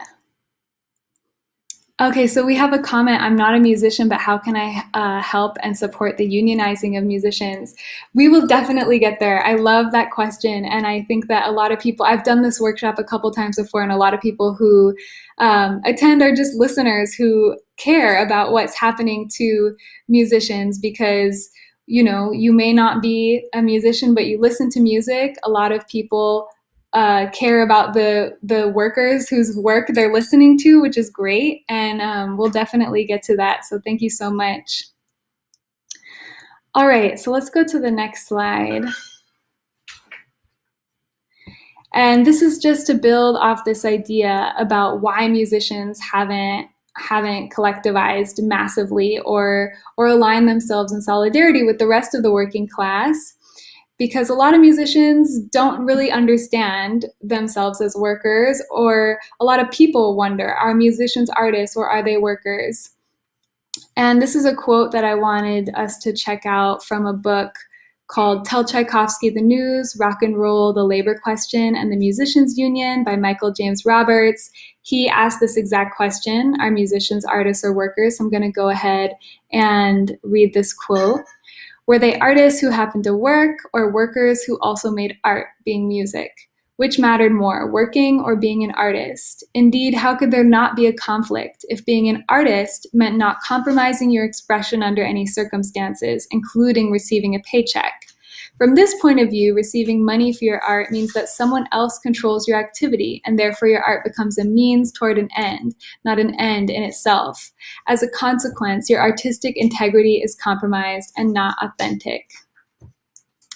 So I just want to sit with this quote for a second, because I think that, especially as a musician, this quote brings up a lot of feelings, because he's definitely getting into this kind of stereotype of musicians and how, and artists in general, about how you might see an artist and think about their work as like totally uncompromising, will do anything to protect our freedom of expression, even if that means not getting paid, because we care so much about the integrity of our work. Which, to some degree, that's the goal, right? Like, of course you would love to like not care about a paycheck in order to protect the integrity of your work, but that's not realistic for most working class musicians. So I just want to put this quote out there and see what you all think. What kind of feelings does this bring up for you? What do you think of this quote? What kinds of conclusions do you think we can draw from asking this question, are musicians artists or workers? And I'll give you all a second, because I know that's a lot to think about, but also because there's a little latency that we're gonna just, playfully work around tonight. So let me know if that brings up any feelings for you. One feeling that it brings up for me is this sort of false dichotomy that musicians are either totally uncompromising and not altering their work at all for the sake of a paycheck, and this other idea that if you are compromising your work, or you are making an artwork for a paycheck, then it's just a means towards an end, and it's not art anymore, it's just work. And I feel like that excludes all the nuance that musicians see in their work all the time, and it also brings up this extra layer of existentialism, because our work already begs the question, is it work? So it's kind of a hard area to organize in when you have all these existential questions at play just by the nature of your work. It's art, you're expressing yourself. Is that work? And I mean, I think it is. I think if you're making something and you have, you're selling it, or you're getting commissions for your creative skills, that's definitely work. Even if you are not compromising sometimes. But I think that this quote kind of brings up this idea that while a lot of artists would love to not compromise, most of the time working class artists don't have that privilege. Yeah, for sure. I see in the chat, I think it oversimplifies it. And both, yeah, totally. I think that artists deserve way more nuance than this kind of idea allows for. But this is something that comes up a lot. I'm sure at like the family dinner table, when some elders might be like, why are you doing this for a living? Or like, get a real job, or this doesn't pay well. I think a lot of these arguments can come up that really put artists in a tough place when thinking of themselves as a worker. And yeah, definitely, I love what people are saying about, it makes me think of artists with lower income backgrounds. Exactly. Artists with lower income backgrounds often don't have the option to do that. Artists with lower income backgrounds often have multiple jobs. Art's not the only job, because we're fighting for better working conditions and better pay as artists. And yes, absolutely, there's a lot of pressure in a capitalist society. Thank you all so much for your ideas. So let's go over to the next slide, because now I want to put forth that we, getting to think of ourselves as workers is not just getting to think of ourselves as like a workforce, but we are a collective, right? We have collective power. We have people power. Worker power to me is like people power, like we all make up the content, we make up the work. It reminds me of the Justice at Spotify campaign that we just recently launched at the Union, which takes issue with Spotify's atrocious payout rate. We populate that platform, right? So we have power to leverage. And I want to challenge this idea that the right combination of hustle and talent equals stardom, when we have this whole other generative option that is our shared goals plus our collective action equal worker power. And likewise, worker power plus shared goals could equal collective action that leads to results that will benefit all of us as workers. And on the next slide, I'll tell you a little bit about what I think worker power is. I know I just said it's people power, and I agree with that. But let's get a little bit more into like the details. I couldn't exactly find a definition of worker power on the internet. So if anyone wants to put forth a better definition, that's great. But I just wrote this one up myself after reading some things about worker power and collective bargaining power. And I think worker power is a measurement of the collective strength of workers to advance fairness and justice in their field or sphere of influence. And so to me, I see musicians leveraging worker power to not only achieve better working conditions and better pay in the industry, but also to advance fairness and justice in the industry and in our sphere of influence, which is so many more things, right? Because we have listeners, we have collaborators, we are creating arts and culture that inform a lot of how people think about the world. And so I think that musicians have a lot of power to leverage and a lot of work to do and a lot of allyship and accomplishship to establish, because we really also, not only do I feel like we haven't collectivized massively yet, but we also haven't allied ourselves with the rest of the working class, right? Because the working class of musicians can also be allies to the rest of the working class.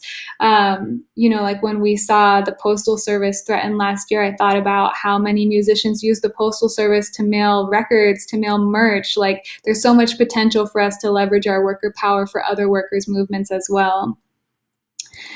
All right, let's go over to the next slide. When I think of worker power, I start to wonder, well, who has the power though, really? So you all might recognize some of these names, you might not, but I'll tell you more details. So the top 1% of performers, that's a trend that we see in capitalism at large, right? The top 1% holds a lot of power. And to give you an idea of what that looks like in the music industry, in 1982, 26% of all concert revenue from ticket sales went to the top 1% of performers. So concert revenue, a little less than a third of that went to the top 1% of performers. By contrast, in 2019, so about 30 years later, the top 1% of performers were absorbing a whopping 60% of all concert revenue. So that is a huge exponential increase in the control over concert capital. We're seeing way, way less power in underground, indie, DIY, grassroots, working class artists who have so much to offer live performance, and are making such a marginal amount of the total concert revenue. Some other people who have the power are Daniel Ek and Martin Lorentzen. I don't know if anyone recognizes these names, but they are the owners of Spotify. Spotify's current market cap is over $59 billion. And Daniel Ek and Martin Lorentzen's stake is over $12 billion. Meanwhile, in order to earn $12 billion as a musician who uploads work onto Spotify, you would have to work for about 480,000 years at the median wage of $25,000 a year. So it is impossible to earn what Daniel Ek and Martin Lorentzen earn as a musician who uploads work to Spotify, as a working class musician. Meanwhile, Spotify is paying artists less than half a cent per stream and saying that they can't increase that payout rate. Because what they're doing right now, they claim is the fairest way to do things. But I think if you have a $12 billion stake in a company that's paying its content creators less than half a cent per stream, it is mind-blowing, right? I'm seeing in the chat, it is mind-blowing what performers have to go through to get their work out there.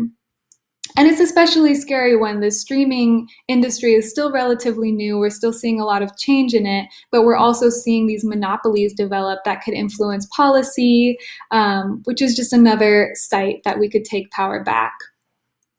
And then at the bottom here, we have major labels like Universal Music Group, Warner Music, and Sony. So the top 3 labels also have a lot of power. Today, a major label backs every single one of Spotify's top 10 artists with the most followers.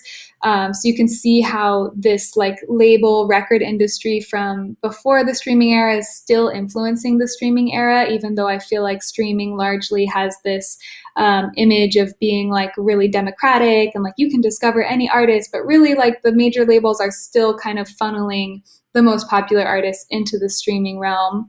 And again, just to give you another idea about what it looks like for those three labels to have so much power, the global record industry generated $18.8 billion in 2018. 31% of that went to Universal Music Group, 18.3% went to Warner Music, and 21% went to Sony Music. So a vast majority of the global record industry's revenue is just going to these top three labels. And it might sound so ambiguous, like, well, it's a label, they have so many artists. A lot of the time, most of that money is going to the CEO, the board, whoever the top people are, the top 1% of that label as well. So a lot of wealth is being consolidated in the hands of very, very few in an industry with so many artists. But let's go to the next slide and talk about how that narrative has sort of been combated with this like neoliberal idea that having greater access to the tools we need to empower ourselves should be enough, when really we need structural change, right? Since the 1980s, we've seen way more access to recording technology. You can have a recording studio in your home. You know, I have a microphone, I have an interface, I have my computer, and I have a DAW, a digital audio workstation where I record and edit my music. I can release music from home. There's SoundCloud, there's digital distributors like DistroKid and TuneCore that support independent artists. Yet there's no decentralization of wealth or power. So what does it really mean that I have all these tools to support myself as an independent artist, but the structures haven't changed? Wealth is even more consolidated. And so I just want to put forth that, you know, there might be this narrative that things are becoming more democratic and more decentralized in music, but when we look at the numbers and when we look at the structures, things are not only pretty similar, but they're even harder to redistribute or reclaim. So how can we take the power back? Let's go to the next slide and ask this question. How can we take the power back? There's so many ways that we can take the power back. And this is getting to some of your questions about how can we influence policy to be equitable towards artists? How can indie record label workers organize to unionize across labels? So how can we take the power back is what I'm hearing in these questions. Yeah, buying music for sure directly from artists, I think, is one great way for music lovers to support artists. But one way that people within the industry can organize to take the power back is listed here. There's so many ways. There's so many individualized decisions that we make, right, as artists or as a label, that the moral kind of impact is like weighed on us as individuals, when really, like you're saying in the chat, you can organize as artists, you can organize as labels. And I just want to kind of pop into the person who asked, how can indie record label workers organize? Check out the union. It's unionofmusicians.org. We have a labels committee. So we have a committee structure at our union. And we have a labels committee, and it's totally focused on label workers organizing. So please check out our union, unionofmusicians.org. I don't know if you were here at the start of the talk, but I briefly mentioned that I was a part of co-founding a new music workers union at the start of the pandemic last year. It's called the Union of Musicians and Allied Workers. And some of the things that I have listed here are some things that we're already doing at the union. So determining fair contracts, that's something that our label committee is doing. Considering bookings for shows and festivals together, right? A lot of us as musicians, we get these booking offers and we are kind of tasked as individuals to figure out whether or not it's a fair deal. And I think it's something we should be talking about together.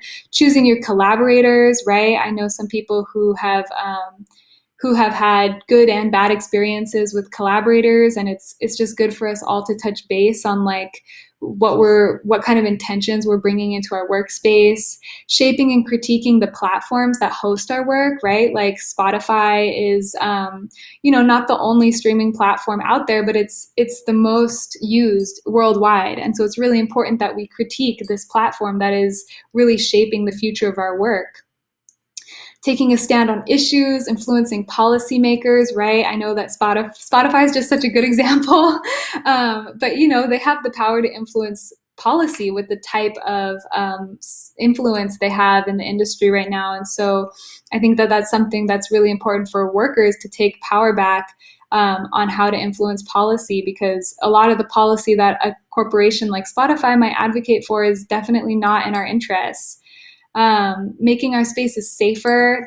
I know that venues have been closed for a while now, but there's a lot of issues with safety in venues, police presence in venues, the type of tactics that security uses, accessibility issues. So there's so many ways that we can work together to make our venue spaces more safe and inclusive. We can apply for grants together. We can centralize travel resources for touring and migrant musicians. That's something that's happening in the UK right now. We can establish minimum rates, create terms of service, acquire healthcare, get legal advice. There's just so much potential in our collectivization.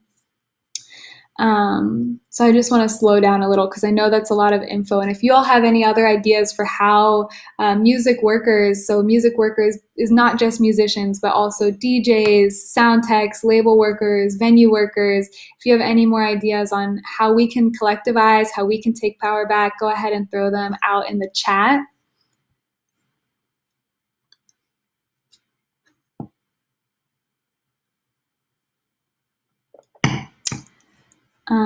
Cool. So let's move on to the next slide because I've already been kind of touching on this idea that I'm a part of this union, the Union of Musicians and Allied Workers. It's right at the top of that list there. These are some ongoing solutions, some organizations, cooperatives, unions that I love that are doing the kind of work that I want to see, that are building collective power amongst music workers. And also kind of creating solidarity economies, which is a movement I just learned about, solidarity economies. And so, yeah, our union, we're inclusive of all music workers, like I said, DJs, musicians, sound techs, road crew, label workers, venue workers. Resonate is sort of an alternative to Spotify. They're a streaming platform that has a cooperative model. So they are really by and for the content creators. SoundCloud just started a user-centric payment model, which is something that I've been really curious to see happen in the music industry. Also something I really recently learned about. A user-centric payment model basically means that your monthly payment is actually going to the artist that you listen to versus going into a large pool that is then distributed to like basically the most highly streamed artists. So I think that that's really cool that SoundCloud did that. That's definitely not like the end all be all of streaming justice, but it's a really great move in the right direction of putting more money in artists' pockets. Ampled is a Patreon type platform that's specifically designed for musicians. I'm sure a lot of us know artists who use Patreon, which is a great way for artists to get paid. But unfortunately, Patreon is owned by venture capitalists. Ampled is a cooperative, so anyone who makes an Ampled profile and uses Ampled can be a worker owner of the cooperative and can take part in like decision making and shaping that platform. They've also made a promise not to sell out to venture capitalists, so they'll never get bought by like Patreon or Facebook or something. Music Workers Alliance is another organization. They're an advocacy group for music workers. They're doing great work. They've been doing great work throughout the pandemic to ensure that workers get relief, to ensure that workers' needs are heard by policymakers. LA Co-op Labs is here in LA. They support cooperatives and aspiring cooperatives getting their work going. They have a particular focus on how artists are primed as creatives to make creative transformations in our economy. and to build solidarity economies. And there's so many more. I'm sure you all know about collectives, and I'm sure you all have mindsets that feed this type of revolutionary thinking. And so I just want to put forth this idea that seeing ourselves as workers is not just about starting a union, right? Because we are not, unions are not the end all be all of like worker justice. That's not where the analysis stops. We are a collective, and I think the point of unionizing, the point of forming a collective, the point of forming a cooperative or engaging in solidarity economies is to recognize our power as a collective, recognize our power as people, as musicians, as music workers. So whether you join our union or not, this is not a presentation to like get you to join our union. If you want to, you're welcome, but you know, you could even start your own. You could start your own affinity group. Like people were saying earlier, you know, if you're an indie record, if you are a worker at an indie record label, you know, team up with your other workers, with your coworkers, contact some other indie record labels, and maybe have a symposium on like how labels can do better for artists. So there's just so many ways to collectivize, and these are just some examples of people doing things that I personally admire in the industry. And on the next slide, you'll see that there's like a little how-to exercise for taking action. Sometimes when I've done this workshop a couple times before, and I've done it where we had some engagement with the listeners. And so I gave out some prompts, and basically we did a little demonstration in how you might organize your own campaign as a grassroots music worker. And so these are some steps that I came up with. This isn't like a total list of steps for taking action, but this is just my kind of general outline. You know, if you're identifying an issue in music, brainstorm what kinds of demands you would like to make to see that issue change, to see change happen around that issue. For us at the union, we recently launched our campaign addressing Spotify. And some of our demands included like a penny per stream versus half a penny per stream, right? We took issue with the streaming rate, so that was one of our demands. We identified allies and stakeholders. Our allies were other music workers, labels, performers, venue workers, and of course Spotify, right, is a stakeholder because that's their corporation. We named our movement Justice at Spotify. We had our hashtag penny per stream. It's still going. You can check it out online. And we created a strategy. On the next slide, there's kind of like a list of a bunch of different strategies. Again, this is not like a total list of all the strategies you could ever use, but these are just some strategies that I've used. In the case of our campaign, we started with a sort of petition that artists could sign on to, and we got thousands of signatures from musicians who felt, you know, personally about the issue. And if we could go back just to the previous slide, after you choose your strategy, you want to introduce stakes, increase leverage, and eventually evolve your campaign for longevity. So initially, Spotify hadn't replied to our campaign. So we took action, we took to the streets, we held demonstrations at Spotify HQs around the world. Spotify did eventually reply to our campaign, and in case you couldn't guess, it was it was like a very insufficient response and a very evasive and sort of passive response that was not satisfactory to us. And so our campaign is ongoing. But now before we get to an FAQ, not FAQ, Q&A, I wanted to just break out for a second and have a moment for you all to freedom dream about the kind of music industry you all want to see. So on 2 slides from now, you'll see a question, which is, what changes would you like to see in the music industry? But I also want to ask you, what is like your dream music culture? So not just an industry, but like, what is your dream music culture? If it's even possible to sort of imagine what music could look like outside of capitalism, what music could look like if grassroots artists were really, truly supported, which in some countries we are seeing a lot of support for grassroots artists through fellowships and grants and public programming. So that might be something you include in your vision. Maybe total destruction of capitalism is in your vision, you know, what have you. But let's just take a minute to sort of think not only what changes would we like to see in the music industry, but what is our dream music culture? So I'll give you all a couple minutes to journal about that.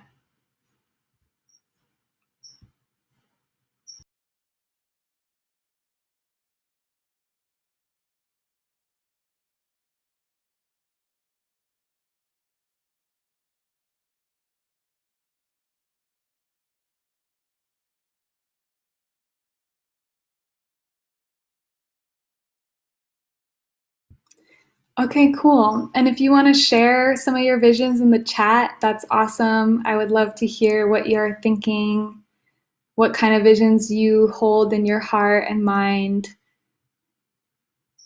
Something that I think a lot about is like how a lot of people I know are musicians, but you know, it's one thing to get people to identify as workers. It's a whole other thing to get an artist to identify as an artist in the first place. And I think about how many friends I have who just feel so intimidated to even identify as an artist because of imposter syndrome. And I just think of how much my dream music culture involves like everyone recognizing the artist in themselves. Okay, cool. I'm going to read some of these responses. I want to see a music industry where everyone can make a living out of art and where the power of the industry is not in the hands of big tech. Same. Yeah, that's a great vision.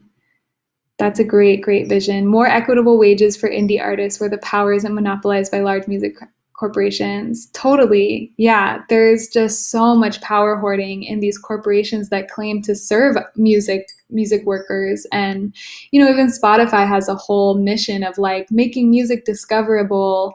And that's really not what's happening. And it's just so sad that like our work is getting totally exploited by these corporations who are really like selling ads and data. More equitable wages for indie artists where the power isn't, oh yeah, I just read that. But yeah, there's so much that art can do. And I love this comment about an industry where everyone can make a living out of art.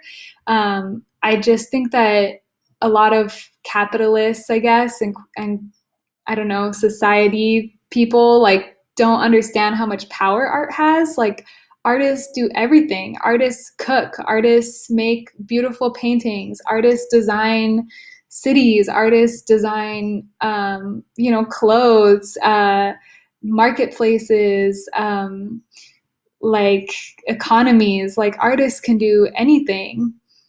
If we would only have a more imaginative culture that allowed for that kind of thinking outside of the box and constant like transformation and dreaming. Someone else says a music culture where cultural influences and presented by artists of those cultures are respected by those who are not from that culture. Yeah, definitely. Like some more cultural justice for the original culture makers and cultural like communities who have a certain ownership or right to certain styles and aesthetics. And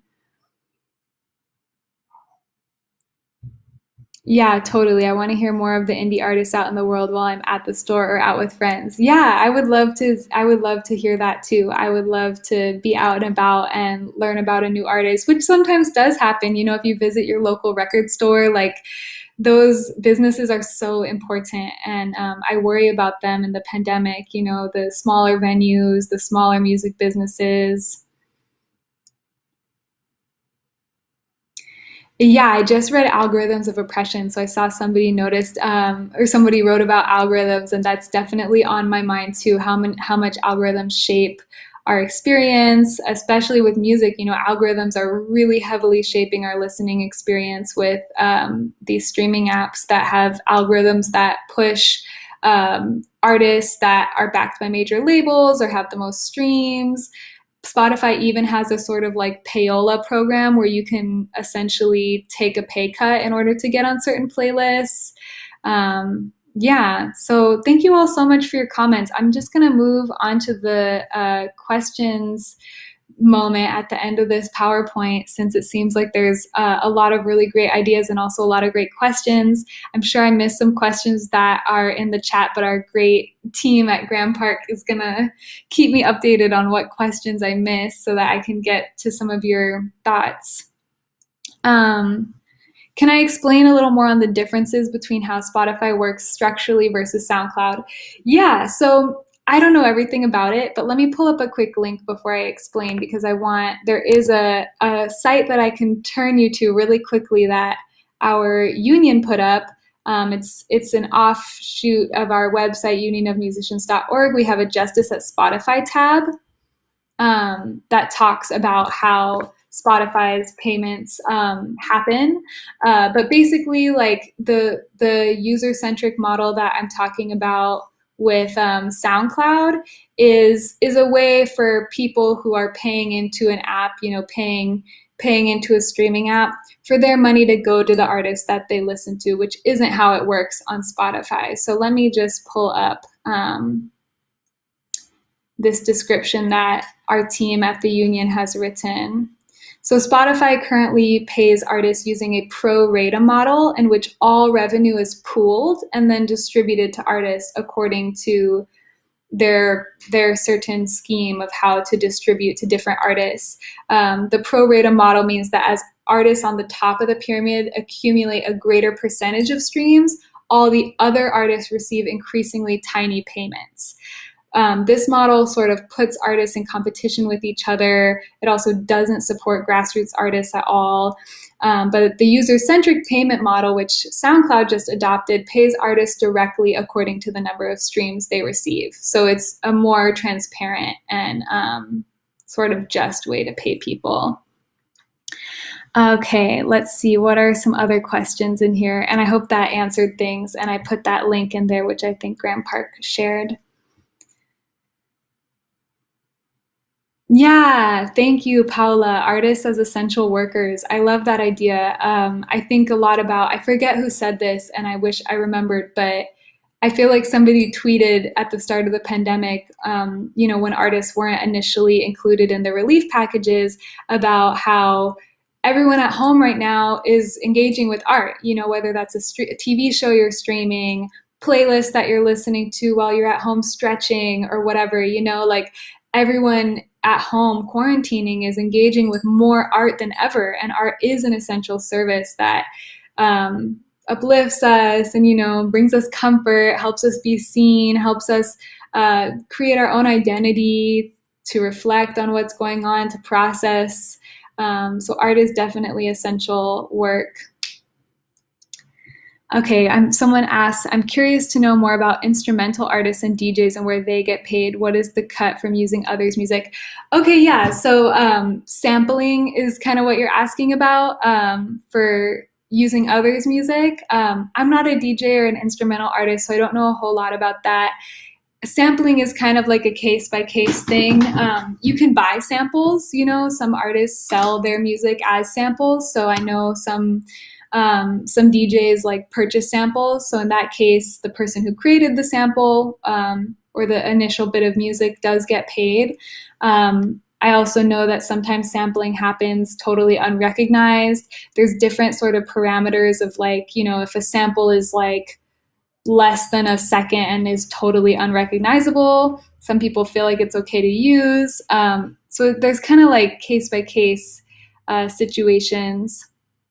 What advice do you have for someone who's thinking about a career in the music industry but is intimidated by the system? Get organized. Again, this whole PowerPoint was born out of my career designs class at my graduate school. Collectivizing was one career move that we didn't talk about in that class, which is why I made this PowerPoint.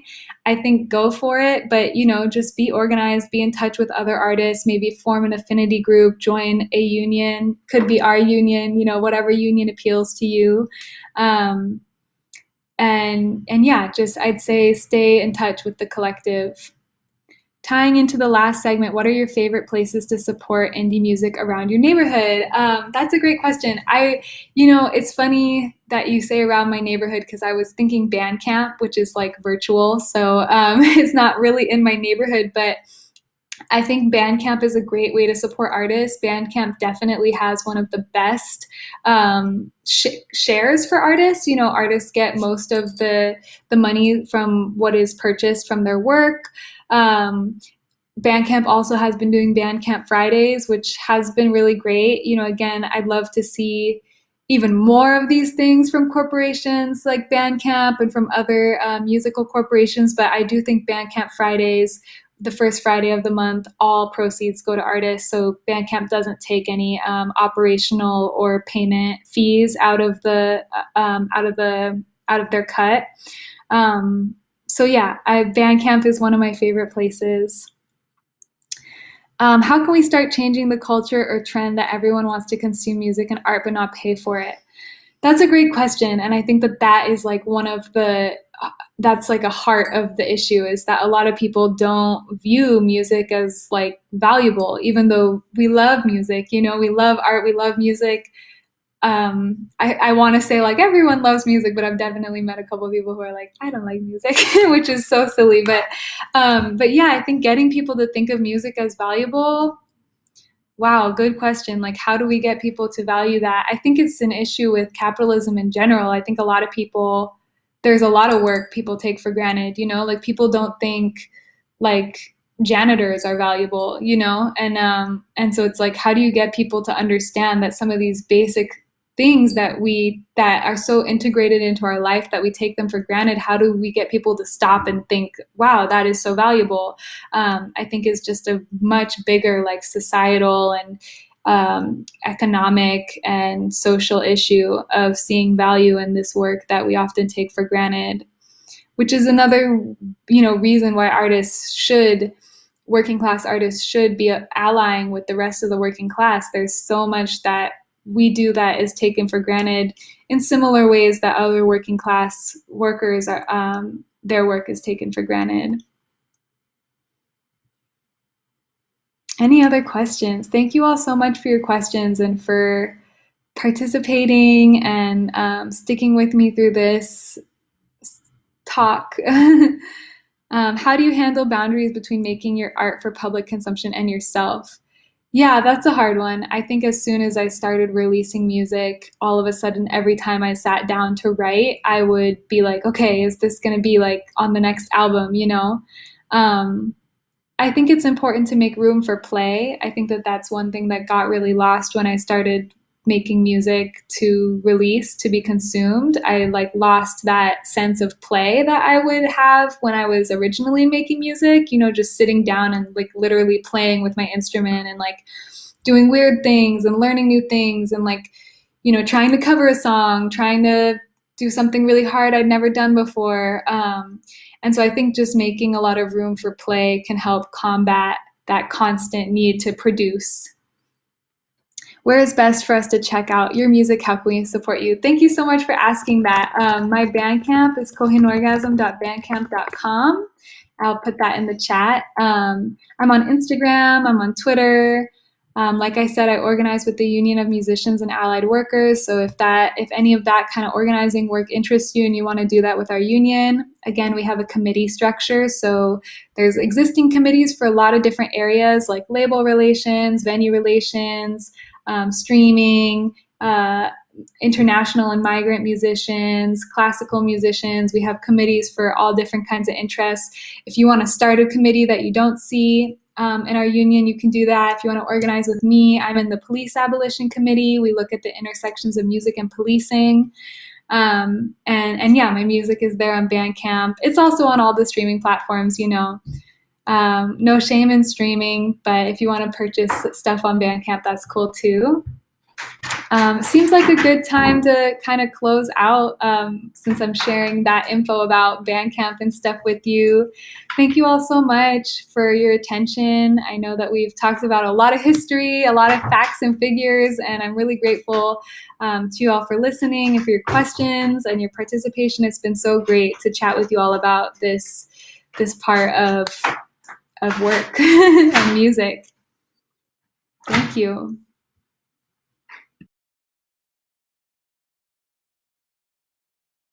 And thank you so much to Grand Park and to our LA Voices. This is an amazing program. This is the last night of programming, I believe. It's been weeks of excellent programming from the people who have booked me to the people who are running the live stream right now. Everyone has been so amazing, and it's such an honor to be a part of this. So thank you so much for having me.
El rascuachismo is kind of like preparing a delicious Mexican bread pudding during Lent season. Se le dice capirotada, ¿no? Una vez al año se prepara la capirotada en tiempo de cuaresma. Se requiere piloncillo, cilantro, cebolla verde, varas de canela, clavos de olor, cubiertos de biznaga, cacahuates, pasas, ciruelas, queso fresco, plátanos, and of course we can't forget the most important ingredient, tortillas de maíz and bread, specifically los bolillos, o como se le dice en otras partes, el virote. My grandma used to say, échale hasta la madre. Lo que tengas en la cocina, métaselo. Whatever you have in the kitchen, put it in that casserole. And I think rascuachismo is something like that. Being resourceful, using whatever you have in order to convert it into this high art. That for me is rascuachismo. Taking what you got and making it and converting it into something that is special. Or something that is extravagant and unique.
Sangro, luego existo.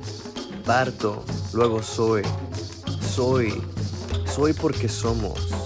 The transient generation acá, from Los Angeles to the Bronx and far beyond, including Canada for protocol reasons.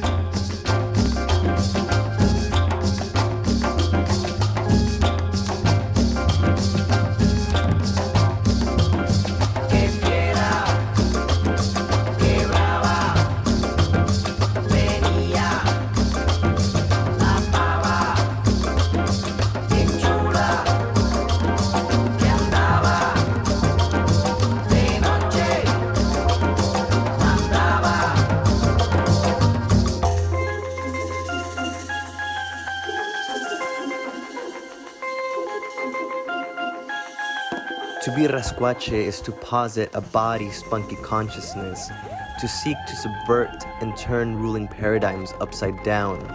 It is a witty, irreverent, and impertinent posture that recodes and moves outside established boundaries. To be rascuache is to be down, but not out. Fregado, pero no jodido. We, the mega we cry, and then we begin to imagine. I thought I was your only vato.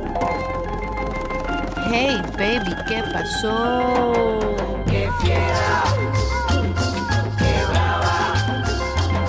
Venía la pava. ¿Te gustan las cosas buenas que tiene? Na, na, na, na, la pava. Bien chula. Que andaba.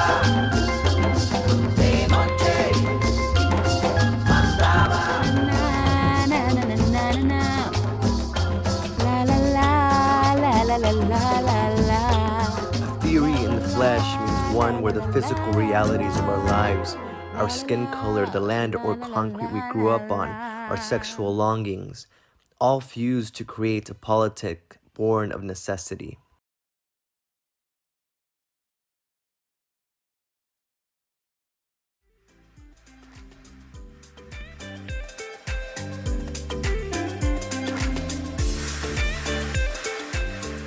Hello everybody, nosotros, nosotres somos Primera Generación Dance Collective and we are from Los Angeles and Riverside, California. My name is Patricia Pati Huerta. My name is Rosa Rodriguez Frazier. Yo soy Irving Manuel González. Alfonso Abraham Cervera, aka Fonzie. Awesome. Nice to see you all. I guess I can start off with perhaps maybe asking the first question. Yeah. First question is, what are some creative inspiration and or barriers reinforced and or unveiled this past year or years? I could start off by answering that question. So I think that all of us in our own ways have experienced this pandemic in a variety of ways, whether it was losing jobs, whether it was maybe not finding inspiration, whether it was the loss of a family member. So I think that the pandemic has brought about a variety of challenges, but for all four of us as art makers, as dance makers, as artivistas, I think it was important to keep art making alive even during this pandemic. So even though it seemed like a challenge, I think it rose to the surface as an opportunity to find ways of making art. So I think one of those ways that in which we've been able to bring art to the surface is virtually through dance making through video. And I think that this year we've been able to produce a few dance films, longer ones and shorter, brief ones, some that were made in home and others that were recorded a little bit more in a professional capacity. So I think that this year has allowed us to explore dance making in a different kind of way. I don't know if anybody else would like to add anything to that. Yeah, I feel like at the same time, it also sort of helped to continue to expose the differences between different communities, right? How some communities had to struggle more through the pandemic. And so that also sort of highlighted ways in which that like our collective could help, right? So early on in the pandemic, when we sort of not saw the rise of a viral pandemic, but also sort of like the violence continuously happening in a racial pandemic against Black and Brown people, we sort of took action to that by creating sort of roundtable discussions and conversations and ways in which we could sort of bridge sort of solidarity and coming together between our communities. So that was also important for us during this past year. Cool. Well, I'll go ahead and read the second question here. What are the systems of support needed to continue creating amid uncertainty and change?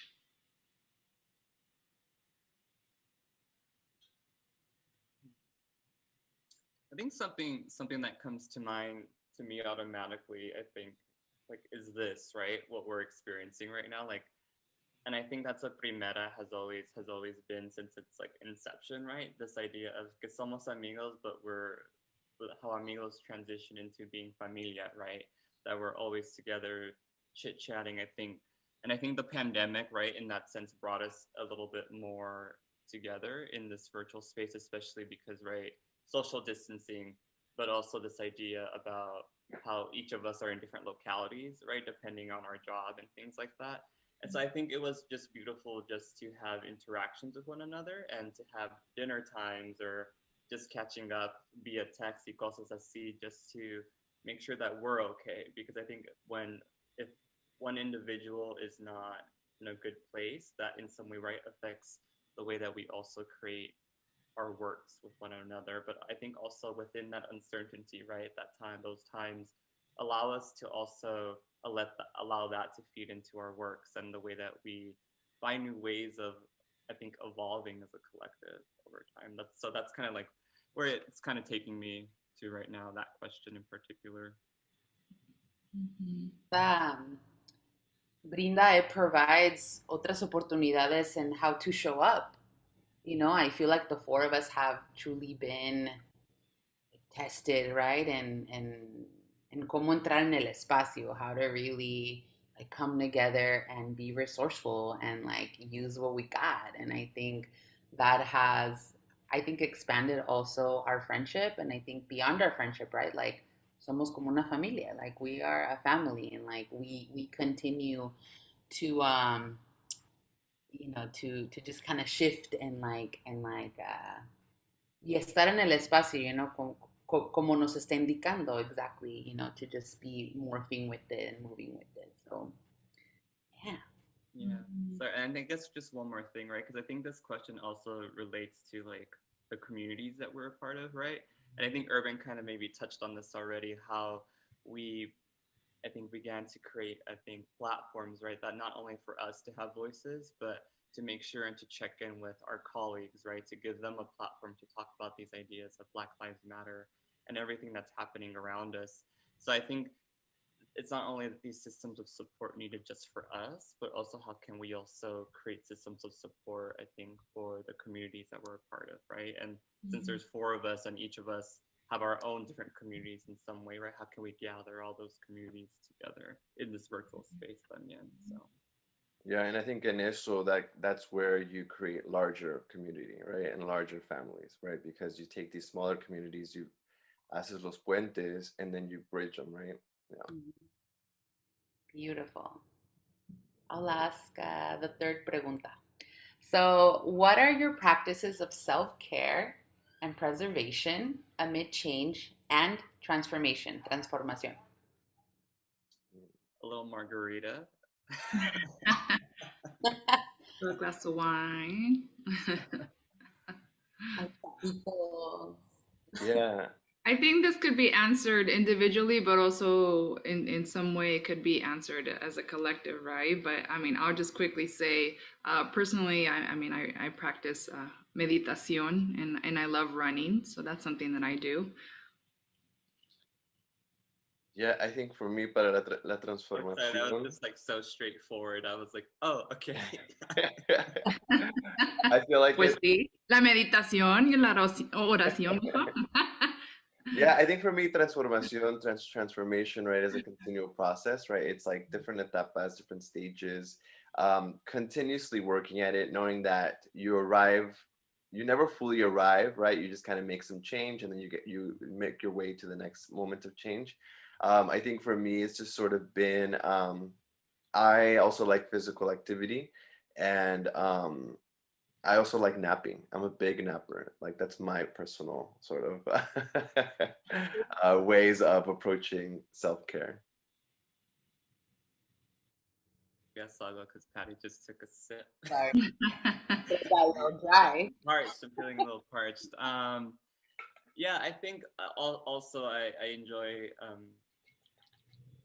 being physically active, and I think this year in particular changed a lot for me, like kind of balancing and doing yoga with Pilates, having to teach that now, and just thinking through that context. But I think for me as an individual, I've been in the practice of trying to dive more into the idea of Bokchuk and like Mayan deities and narratives, and how that aligns with thinking about how we can shift and think about the world differently.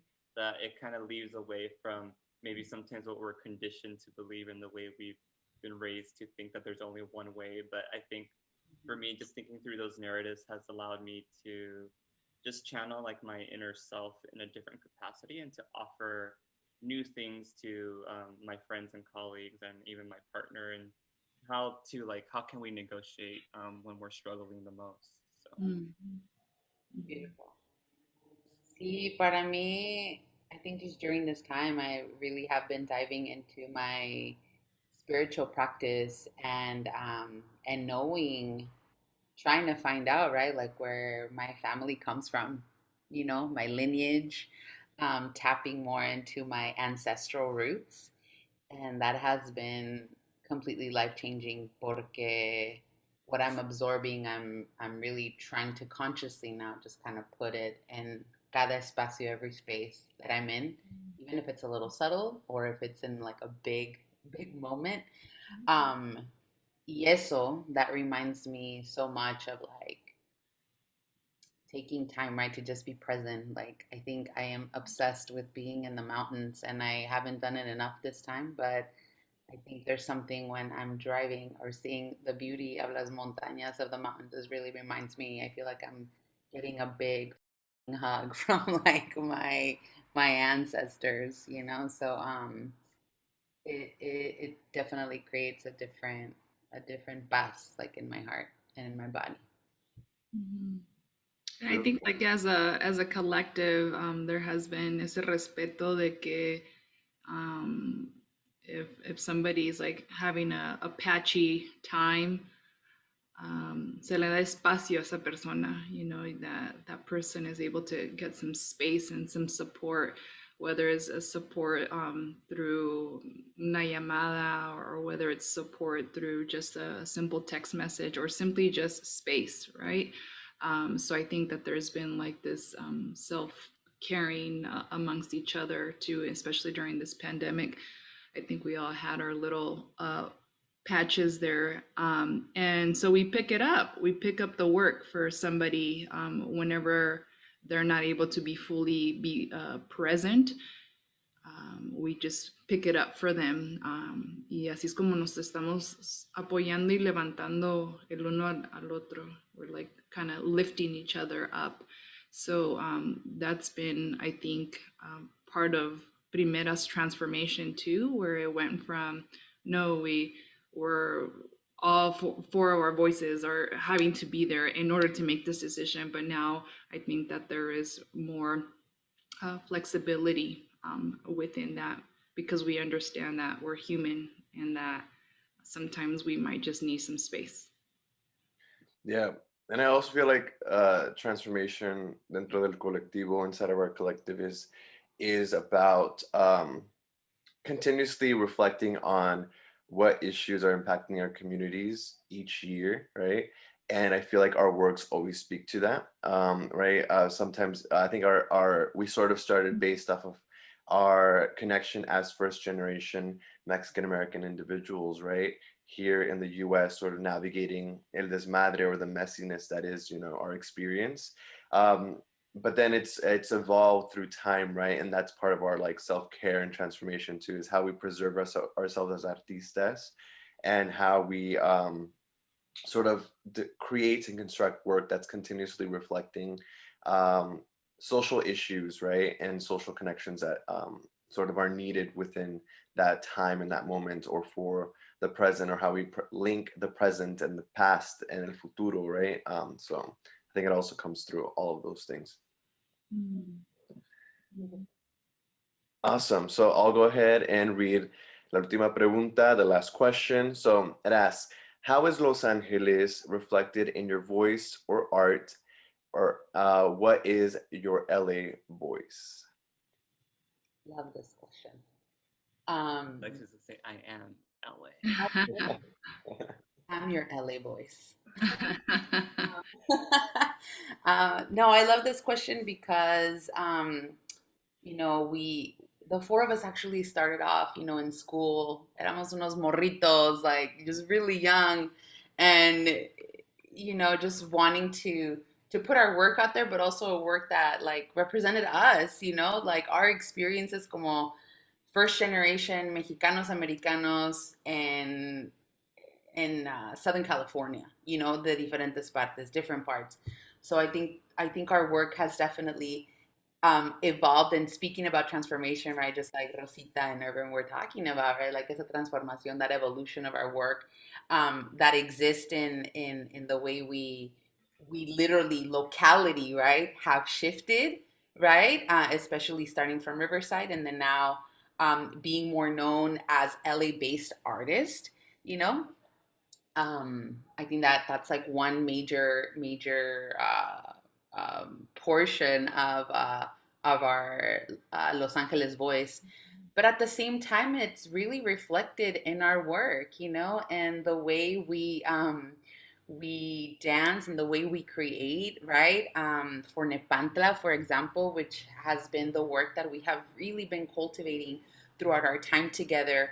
You know, we took some beautiful shots in at the 997, you know, scent store, you know, donde están, you know, like donde se siente como casa, donde se siente like, hey, this is like recognizable. Like, I grew up like this. I still continue growing up like this, you know. And aquí donde yo vivo, right, which was like also recorded for Nepantla, right? Like the tios, well, we call them tios, right? That are mechanics, you know, that are working daily to just like, you know, to put food on the table, right? Like all that is reflected in our work. Cuando cantamos esas canciones, you know, que también reflejan, reflecting our upbringing, a nuestra comunidad, a nuestra familia, like to really highlight, to really give voice, to represent. I feel like that is like deeply, deeply, deeply what also makes our work. Y también, you know, not to discredit the margaritas y los taquitos and the eating out. Like LA has like the dopest, you know, food. Here like no other place. Like hands down, I don't think like no other place. You know, there's just so much beauty and diversity. Y puedes agarrar tacos and at the same time you're eating ramen, you know, and it's cool and like that's what it is. So yeah, somos una mezcla, una mezcla de muchas cosas. Ese es el desmadre, right? The messiness that also kind of brings about and is um, reflected in our work and reflected within us. So that's all I gotta say. Peeps, anybody else? Yeah, I feel like speaking to like la mezcla, right? I think our work is also based off of esa mezcla of just sort of subcultural groups, like smaller sort of communities in Los Angeles that have always resisted like larger, right, institutions, larger powers that be, because like recently, right, working with um, Ralph's West Side Classic Customs, right, and lowriding group in Santa Monica, and also just my own like investigation and how I bring that into the collective of Quebradita dancing, which started in Los Angeles too, right? These sort of powerful ways that just uh, you know, Latinx people and Mexican Americans have navigated and created their own sort of awesome culture and awesome ways of just like living in Los Angeles that speak to our work as well. And that's how we sort of create and construct a lot of our different works. So that's why that's our LA voice too, I think. It's like uplifting these comunidades, right? Mm-hmm. Definitely. I think since we first started, right, I think our works have similarities, I think, in the choreographic approach, right? But I think each work has spoken to the specific time period of what was happening, and we reflected on that as a collective, right? I think when we first started, like in graduate school with Cambio, right? Like, what was this idea for change? Like, how do we change up space? How do we change the way that our bodies are perceived? I think we were asking those questions, and then we went into Ni Fu Ni Fa, right? The stereotypes of being Mexican. And then Nepantla, right? Really hitting hard when the ideas of incarcerating children, right? When children were being separated from their parents and things like that with the administration. And so I think, yeah, the work, I think, has spoken to specifically the communities in LA, right, of how they also, right, have their own traumas, and when they can't speak or because they don't have that power, I think as a primera generación, I think we try to create a space where those voices can be heard, right? So though it is our collective, I do feel that we also are allowing the voices of LA, right, of these communities to actually have space to actually articulate what they can't, perhaps. So and they inform our work like all the time. Yeah. And it's LA and beyond. I think that's the beauty of it, that it's LA and beyond, that that these stories are not just speaking to communities within LA, pero también it's acá in the Inland Empire, también es en Tijuana, también is in Wisconsin, you know, and I think that is powerful. The fact that the work just doesn't have to speak and be recognized by the communities within one site, but that it extends beyond. It's being produced originally from a site, but then it just extends itself to other communities. So, yeah. So I think in short too, our LA voice is like global too, right? Es todo el mundo because it speaks to these communities around the world too. But and different people. Yeah. My abuelita and my mom could sit down to watch the work, and they will be like hysterically laughing and crying and feeling all these emotions. But then you might also get this white scholar who's also sitting in the audience and who's also connecting to the work in their way. So it's accessible. Definitely. Awesome. Anything else to share, peeps, before we wrap up this interview? No? Arriba mi mamá, mi papá y la chona. Awesome. Excelente. Well, this has been una entrevista con Primera Generación Dance Collective. Muchísimas gracias. Bye. Bye.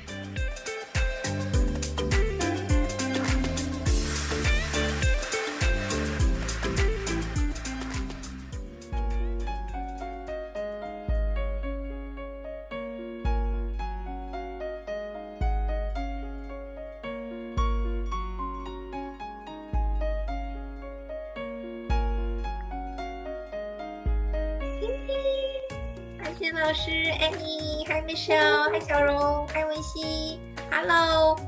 Hi, how's everyone doing this week? Pretty good? Yeah, I got some really good news for us. Have you guys been to the Grand Park of LA? Yeah, it's a beautiful park in LA, and they have this annual performance called the Our Voices of LA, and it features all different type of artists. And we got invited this year to perform. Oh. I know, right? I know, it's so cool. I'm not sure if we're the first Chinese dance group that's been invited, but I definitely hope we're not the last. So we want to do something very special for them. Miss Han Xue has choreographed a completely new dance just for the show. Han Xue 老师可以跟我们讲一讲吗？我们这次为了这个演出呢，排了一支蒙古族的舞蹈。一提到蒙古族的舞蹈，我就能马上想到一首诗，是这样的：天苍苍，野茫茫，风吹草低见牛羊。通过这首诗，我们就能马上感受到草原之广和天地之大。是的，生活在这个蒙古草原的一个生活环境是非常严酷的，他们是靠打猎为生。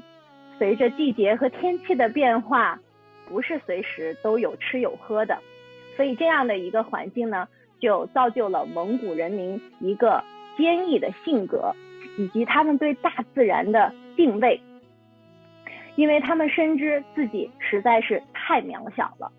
对，然后他们人与人之间的这种互助就显得特别的重要，所以他们对亲情是非常非常珍惜的。